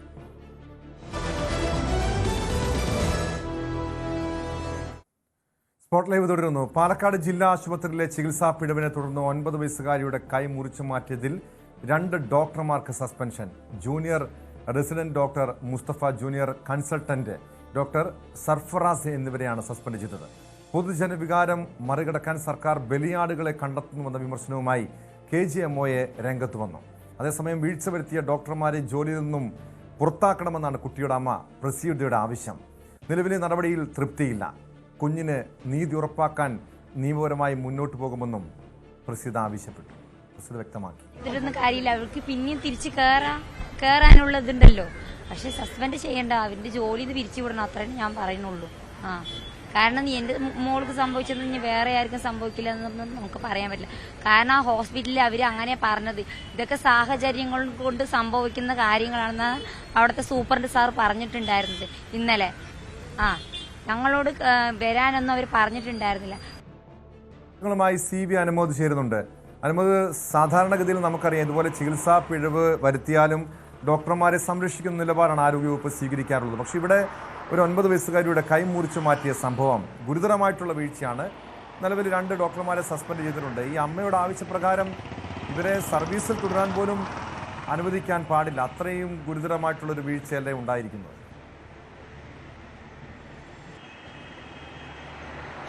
ഇപ്പം 9 വയസ്സുള്ളൊരു കുട്ടിയാണ്. ആ കുട്ടി കളിക്കുന്നതിനിടെ വീണ് കൈ ഒടിഞ്ഞു. ആ കൈ ഒടിഞ്ഞതിന് പ്ലാസ്റ്റർ ഇട്ടു. പക്ഷേ ആ കൈയിൻ്റെ ഒടിവിനൊപ്പം തന്നെ മുറിവുള്ളത് ശ്രദ്ധയിൽപ്പെട്ടില്ല. ഈ മുറിവ് 4-5 ദിവസം പ്ലാസ്റ്ററിനുള്ളിൽ കിടന്ന് മുറിവിന് അത് ഏറ്റവും മോശപ്പെട്ട അവസ്ഥയിലെത്തുകയും അങ്ങനെ കൈ മുറിച്ചു മാറ്റുന്ന സാഹചര്യം ഉണ്ടാവുകയും ചെയ്തു. ഇതാണ് സംഭവിച്ചിട്ടുള്ള കാര്യം. ഇനി ഇതിന് മെഡിക്കൽ വശങ്ങളൊക്കെ ഡോക്ടർമാർ അവരെ ന്യായീകരിക്കാൻ വേണ്ടി പലതും പറയുന്നുണ്ടാകും. അപൂർവമായിട്ടുള്ളൊരു സാഹചര്യമാണെന്നാണ് KGMO കഴിഞ്ഞ ദിവസം വാർത്താ സമ്മേളനത്തിൽ പറഞ്ഞത്. ഡോക്ടർമാർ അവർക്ക് കഴിയാവുന്നതെല്ലാം ചെയ്തിരുന്നു. അങ്ങനെ ഈ ബ്ലഡ് ക്ലോട്ട് ആവുന്നത്, അതായത് രക്തക്കുഴലുകൾ അടഞ്ഞു പോകുന്നതും അവിടെ രക്തം കട്ട പിടിക്കുന്നതൊക്കെ അത്ര സാധാരണമുള്ള കാര്യമല്ല. അത് അത്യപൂർവമായതുകൊണ്ടാണ് കോഴിക്കോടേക്കും റെഫർ ചെയ്തതും അവിടെ എത്തിയപ്പോൾ ഈ അവസ്ഥ ഉണ്ടായത്. സ്വാഭാവികമായിട്ടും ഡോക്ടർമാർ പറയുന്നത് വിശ്വസിക്കുകയാണ് സാധാരണ ഒരു മനുഷ്യന് മുമ്പിലുള്ള ഒരവസ്ഥ. പക്ഷേ ആ കൈ നഷ്ടപ്പെട്ട കുട്ടിയോട് എന്ത് പറയും?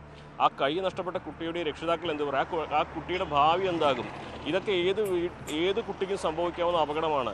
ഏതൊരു സാധാരണക്കാരനും എപ്പോഴും കയറി ചെല്ലാവുന്ന ഗവൺമെൻറ് ആശുപത്രിയിലെ അവസ്ഥ ഇങ്ങനെയാണെങ്കിൽ എന്ത് ധൈര്യത്തിലാണ് ഈ ആളുകൾ ഗവൺമെൻറ് ആശുപത്രിയിൽ പോവുക? സ്വാഭാവികമാണ് അവർ ഉയർത്തുന്ന ചോദ്യം. എല്ലാവർക്കും സ്വകാര്യ ആശുപത്രിയിലേക്ക് പോകാനുള്ള സൂപ്പർ സ്പെഷ്യാലിറ്റി ആശുപത്രിയിൽ പോയിട്ട് ചികിത്സ നൽകാനുള്ള സാഹചര്യമൊന്നും ഉണ്ടാവണമെന്നില്ല കേരളത്തിൽ. അതുകൊണ്ട് തന്നെ ഏറ്റവും അധികം ആളുകൾ ആശ്രയിക്കുന്ന, ഏറ്റവും അധികം ആളുകൾ പ്രതീക്ഷ അർപ്പിക്കുന്ന, വിശ്വാസം അർപ്പിക്കുന്ന ഗവൺമെൻറ് ആശുപത്രിയിൽ നിന്ന് ഇത്തരത്തിലൊരു നടപടി, ഇത്തരത്തിലൊരു വലിയ വീഴ്ച എന്ന് തന്നെ പറയാൻ കഴിയുന്ന കാര്യം ഉണ്ടായപ്പോൾ സ്വാഭാവികമായിട്ടും സർക്കാർ സ്വീകരിക്കേണ്ട നടപടികൾ അത് ഒരുപക്ഷേ ജനങ്ങളെ കണ്ണിൽ പൊടിയിടാനായിരിക്കാം. ജൂനിയർ ഡോക്ടർമാർക്കാണ് നടപടി എടുത്തിരിക്കുന്നത്. അതിന് മുകളിൽ ഡോക്ടർമാരുണ്ടായിരുന്നു, ഇവർ മാത്രമായിരുന്നു ആ സമയത്ത് ചുമതലയിലുണ്ടായിരുന്നു തുടങ്ങിയ ചോദ്യങ്ങളൊക്കെ ഉയരുന്നുണ്ട്. ഇപ്പോൾ തന്നെ സാമൂഹ്യ മാധ്യമങ്ങളിൽ ഈ ഒരു നടപടി തന്നെ ഒരുപക്ഷെ കോടതിയിൽ പോയി കഴിഞ്ഞാൽ നിലനിൽക്കുന്നതല്ല എന്ന വിമർശനമൊക്കെ ഉയരുന്നുണ്ട് നിയമം അറിയുന്ന ആളുകളുടെ ഭാഗത്തു നിന്നൊക്കെ. അപ്പോൾ അങ്ങനെ ഇരിക്കുന്ന സാഹചര്യത്തിൽ ഇത് 2 തരത്തിൽ കാണണം. ഒന്ന്, ഈ കുട്ടിയുടെ കുടുംബം പറയുന്നത് വൈകാരികമാണെന്ന് പറയാം. 2, ഏതൊരാൾക്കും സംഭവിക്കാവുന്ന ഒരു സാഹചര്യമാണ്. ഇവിടെ ആർക്കാണ് വീഴ്ച പറ്റിയത്? ഈ കുട്ടിയെ ആദ്യമായി ചികിത്സിച്ചപ്പോൾ ആ കുട്ടിയുടെ കയ്യിൽ മുറിവുണ്ടായിരുന്നോ ഇല്ലയോ എന്ന് പരിശോധിച്ചോ ഇല്ലയോ എന്നുള്ള കാര്യങ്ങൾ ആദ്യം മനസ്സിലാക്കേണ്ടതുണ്ട്. കുട്ടിയുടെ 2 ദിവസം കുട്ടിയെ ആശുപത്രിയിലേക്ക് കൊണ്ട് 24-ാം തീയതി 25-ാം തീയതി കൊണ്ടുവന്നിരുന്നു. അപ്പോഴൊന്നും ഇത് കണ്ടെത്തിയിരുന്നില്ല. പിന്നെ 5 ദിവസത്തിന് ശേഷം ഈ കുട്ടിയുടെ കയ്യിൽ നിറമാറ്റവും ഗന്ധവും ഒക്കെ വന്നതിനെ തുടർന്നാണ് ആശുപത്രിയിൽ എത്തിച്ചപ്പോഴാണ് ഈ സാഹചര്യം കാണുന്നത്. എന്തുതന്നെയാണെങ്കിലും ഒരിക്കലും സംഭവിക്കാൻ പാടില്ലാത്തൊരു കാര്യം തന്നെയാണ് പാലക്കാട് ആ 9 വയസ്സുകാരിക്ക് സംഭവിച്ചത്. ആ കുട്ടിയുടെ കൈ മുറിച്ചു മാറ്റേണ്ടി വന്നതിൽ ആരോഗ്യരംഗത്തുള്ളവർക്ക് ഒരു ജാഗ്രത കുറവ് ഉണ്ടായിട്ടുണ്ടെങ്കിൽ സ്വാഭാവികമായിട്ടും അവർക്ക് എതിരെ നടപടി ആവശ്യമാണ്. പ്രഥമ ദൃഷ്ട്യാ അവർ ഡോക്ടർമാർക്കെതിരെ നടപടി ഉണ്ടായിട്ടുണ്ട്. കുടുംബം ആവശ്യപ്പെടുന്നത് കൃത്യമായ നഷ്ടപരിഹാരം വേണമെന്നാണ്, ന്യായമായ ആവശ്യമാണ്. കാരണം ഒരു കുട്ടിയുടെ ഒരു കൈ നഷ്ടപ്പെടുക എന്ന് പറയുമ്പോൾ അതിൻ്റെ ഭാവി ജീവിതം പോലും വലിയ പ്രതിസന്ധിയിലാകും. തുടർന്ന് ചികിത്സ വേണം, നഷ്ടപരിഹാരം വേണം. അത്തരമൊരു നടപടി സർക്കാരിൻ്റെ ഭാഗത്തുനിന്നുണ്ടാകുമോ? ഇവർക്ക് ന്യായമായ നഷ്ടപരിഹാരം നൽകാൻ തയ്യാറാകുമോ അനുമോദ്? ഇപ്പോൾ ഈ കുട്ടിയുടെ അവസ്ഥ മനസ്സിലാക്കി പലരും ഈ ആവശ്യമായി രംഗത്ത് വന്നിട്ടുണ്ട്. MLA അടക്കമുള്ളവർ കുട്ടിക്ക് ചികിത്സാ സഹായം വാഗ്ദാനം ചെയ്തിട്ടുണ്ട്. രാഷ്ട്രീയ പാർട്ടികളും മറ്റ് പൊതുമേഖലയിലുള്ളവരൊക്കെ രംഗത്തെത്തുന്നുണ്ട്. പക്ഷേ ടോം, ഏതൊരു സംഭവം ഉണ്ടാകുമ്പോഴും ആ സമയത്തുണ്ടാകുന്ന ഒരു ജനവികാരം എന്നതിനപ്പുറം എത്ര പേർ ഈ കുട്ടിയുടെ കൂടെ ഉണ്ടാകും എന്നുള്ളതാണ് തുടർന്നുള്ള ദിവസങ്ങളിലൊക്കെ അറിയേണ്ടത്. നമുക്കൊക്കെ തോന്നുന്ന ഒരു വലിയ സങ്കടമുണ്ട്, ഒരു സഹാനുഭൂതിയോടെ തോന്നുന്ന വികാരമാണ് ഇപ്പോൾ നമുക്കൊക്കെ ഈ ഒരു വിഷയത്തിൽ തോന്നുക. പക്ഷേ ആ കുട്ടിയുടെ കാര്യത്തിൽ ഈ സഹാനുഭൂതിയും ഇതൊക്കെ എത്ര ദിവസം ഓരോ സാധാരണക്കാരും ഉണ്ടാകും, ഓരോ സംഘടനയ്ക്കും ഉണ്ടാകും എന്നുള്ളത് അറിയേണ്ട കാര്യം തന്നെയാണ്. കാരണം നമ്മൾ മുൻപും പലപ്പോഴും കണ്ടിട്ടുണ്ട്, ഏതൊരു വിഷയം വരുമ്പോഴും കുറച്ച് ദിവസമൊക്കെ വാർത്തകളിൽ അത് നിറഞ്ഞു നിൽക്കുമ്പോൾ എല്ലാ സംഘടനക്കാരും രാഷ്ട്രീയക്കാരും അതിന് പിന്നാലെ ഉണ്ടാവുകയും ആദ്യം സഹായം വാഗ്ദാനം ചെയ്യുകയും ആദ്യഘട്ടത്തിൽ അതിന് പിന്തുണ കൊടുക്കുകയും ചെയ്യും. പക്ഷേ ക്രമേണ വാർത്തകളിൽ നിന്ന് മായുന്നതോടെ ഈ അവസ്ഥയൊക്കെ മാറ്റം വരികയും അവർക്ക് ആ ദുരിതം അവരുടെ ജീവിതകാലം മുഴുവൻ ഒപ്പം ഉണ്ടാകുന്ന ഒരവസ്ഥ ഉണ്ടാകുന്നുണ്ട്. അപ്പോൾ ഇവിടെ സർക്കാർ വേണ്ടത് ഈ കുട്ടിക്ക് തുടർ ചികിത്സകൾ ഉറപ്പാക്കാൻ വേണ്ട നടപടി. സംഭവിച്ചതിൽ വലിയ ഒരു വീഴ്ച സംഭവിച്ചിട്ടുണ്ട്, അതിൻ്റെ കാരണക്കാരെ കണ്ടെത്തി ശിക്ഷിക്കുക. ഒരുപക്ഷെ അവരെ സംരക്ഷിക്കാൻ ഇപ്പോൾ തന്നെ ഈ ഒരു നിയമപരമായ കാര്യങ്ങളൊക്കെ ഈ ഡോക്ടർമാരുടെ സംഘടനകൾ ചെയ്യുമായിരിക്കും. പക്ഷേ അതിനപ്പുറം സർക്കാരിന് കഴിയുക ഇനിയെങ്കിലും ആ കുട്ടിയുടെ ജീവിതത്തിൽ ഭാവിയിൽ ഒരു സുരക്ഷിതമായ സാഹചര്യം ഒരുക്കാനുള്ള വലിയ ഉത്തരവാദിത്തമാണ്. കുട്ടിയുടെ കുടുംബമൊക്കെ വളരെ മോശം അവസ്ഥയിലുള്ളവരാണ്. അവർക്ക് വലിയ കാശ് കൊടുത്ത് ചികിത്സിക്കാനൊന്നും ഒരുപക്ഷെ കഴിയണമെന്നില്ല ഇനിയും. അപ്പോൾ അത്തരത്തിലുള്ള കാര്യങ്ങൾ, അവരുടെ കുടുംബത്തിന്റെ സുരക്ഷ ഉറപ്പാക്കുക, ആ കുട്ടിയുടെ ഭാവി ജീവിതം ഉറപ്പാക്കുക, ആ കുട്ടിയുടെ ജീവിതത്തിൽ കൃത്യമായ നഷ്ടപരിഹാരം നൽകാൻ സർക്കാർ തയ്യാറാകണം. മറ്റൊരു വാർത്തയിലേക്കാണ് ഇനി. അധ്യാപകൻ കർട്ടനിട്ടതിനെ തുടർന്ന് മുടങ്ങിയ മൈം അതേ വേദിയിൽ അവതരിപ്പിച്ച് കാസർഗോഡ് കുമ്പള സ്കൂളിലെ +1 വിദ്യാർത്ഥികൾ. പലസ്തീൻ ഐക്യദാർഢ്യം പ്രഖ്യാപിച്ചതിന്റെ പേരിൽ പരിപാടി തുടങ്ങി 2 മിനിറ്റിനുള്ളിൽ അധ്യാപകൻ കർട്ടനിട്ടത് ഏറെ വിവാദമായിരുന്നു. വിദ്യാർത്ഥികൾ വേദിയിലെത്തിയപ്പോൾ നിറഞ്ഞ കയ്യടിയോടെയാണ് സഹപാഠികളും കൂട്ടുകാരും എതിരേറ്റത്.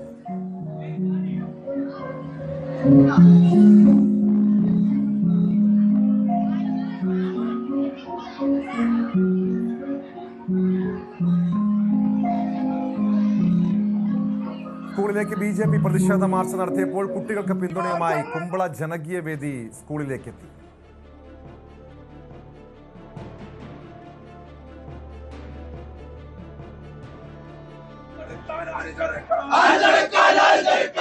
വിശദാംശങ്ങളുമായി കാസർഗോഡ് നിന്ന് KV ബൈജു ചേരുന്നുണ്ട്. ബൈജു, ഒരു വശത്ത് പ്രതിഷേധം ആളിക്കത്തുന്നുണ്ട്, പക്ഷെ അതിനൊക്കെ മറികടന്നുകൊണ്ടാണ് വിദ്യാഭ്യാസ വകുപ്പ് തന്നെ ഈ മൈം തുടരാം എന്ന അനുമതി നൽകിയത്. അതും ഈ കലോത്സവ ചട്ടങ്ങളുടെയൊക്കെ ലംഘനമാണിത്. കൃത്യമായ ആ മാനദണ്ഡങ്ങളൊക്കെ ലംഘിച്ചുകൊണ്ടാണ് സർക്കാർ അതിന് അനുമതി നൽകിയത്, വിദ്യാഭ്യാസ വകുപ്പ് അനുമതി നൽകിയത്. ഇപ്പോൾ എന്താണ്, ഇപ്പോഴും അവിടെ പ്രതിഷേധം നിലനിൽക്കുന്നുണ്ടോ ബൈജു?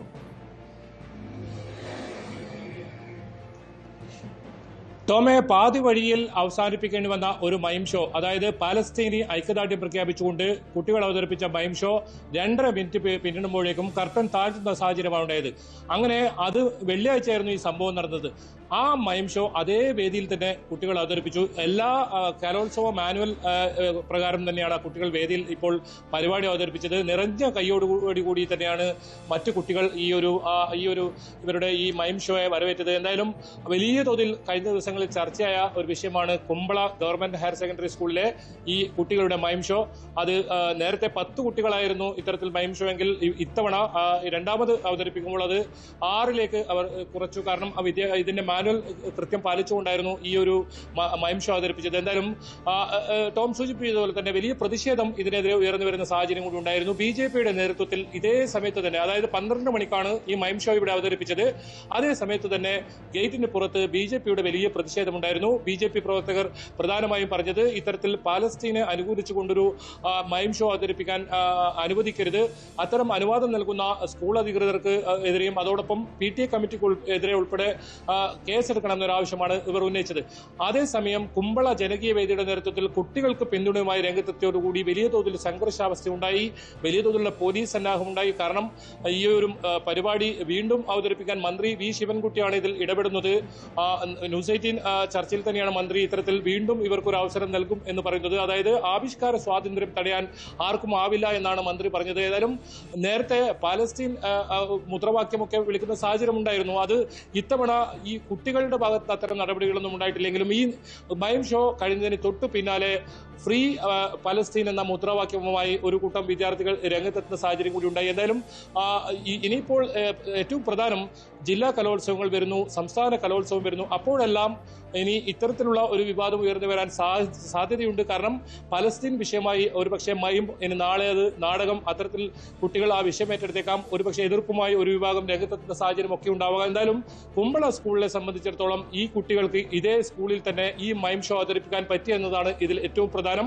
അതിന് വിദ്യാഭ്യാസ വകുപ്പ് തന്നെ സൗകര്യം ചെയ്തു കൊടുത്തു. മന്ത്രി തന്നെ അതിന് ഇത്തരം രാഷ്ട്രീയത്തിനുള്ള ഒരു വേദിയാക്കണോ എന്ന് വിദ്യാഭ്യാസ വകുപ്പ് തന്നെ ആലോചിക്കേണ്ട കാര്യമാണ്. കാരണം വരും ദിവസങ്ങളിലും ഇനി മറ്റ് കലോത്സവം വരുമ്പോൾ കൂടുതൽ സ്കൂളുകളിൽ അല്ലെങ്കിൽ ജില്ലാ കലോത്സവങ്ങളിൽ, സംസ്ഥാന കലോത്സവങ്ങളിൽ സമാനമായ രീതിയിലുള്ള പലസ്തീൻ ഐക്യദാർഢ്യം പ്രഖ്യാപിച്ചുകൊണ്ടുള്ള ഒരു രീതികൾ, നടപടികൾ ഉണ്ടായാൽ സ്വാഭാവികമായും അത് വലിയ രാഷ്ട്രീയ പ്രതിഷേധത്തിന് വരെയും കാരണമാകാം. അതുകൊണ്ട് തന്നെ ഇതിനെക്കുറിച്ച് സർക്കാർ തന്നെയാണ് ആലോചിക്കുന്നത്. കാരണം പ്രതിഷേധിക്കാനൊക്കെ അവകാശമുണ്ട്, ഐക്യദാർഢ്യം പ്രഖ്യാപിക്കാനൊക്കെ അവകാശമുണ്ട്. പക്ഷേ ഇവിടെ ഈ രീതിയിൽ ഒരു സാഹചര്യം കൂടുതൽ മോശമാകുന്ന ഒരു നിലയുണ്ടെങ്കിൽ അത് തിരുത്താനുള്ള ഒരു നടപടി വിദ്യാഭ്യാസ വകുപ്പിൻ്റെ ഭാഗത്തുനിന്നും ഉണ്ടാകേണ്ടതുമാണ്. സ്പോട്ട് ലൈവ് പൂർണ്ണമാകുന്നു. നമസ്കാരം.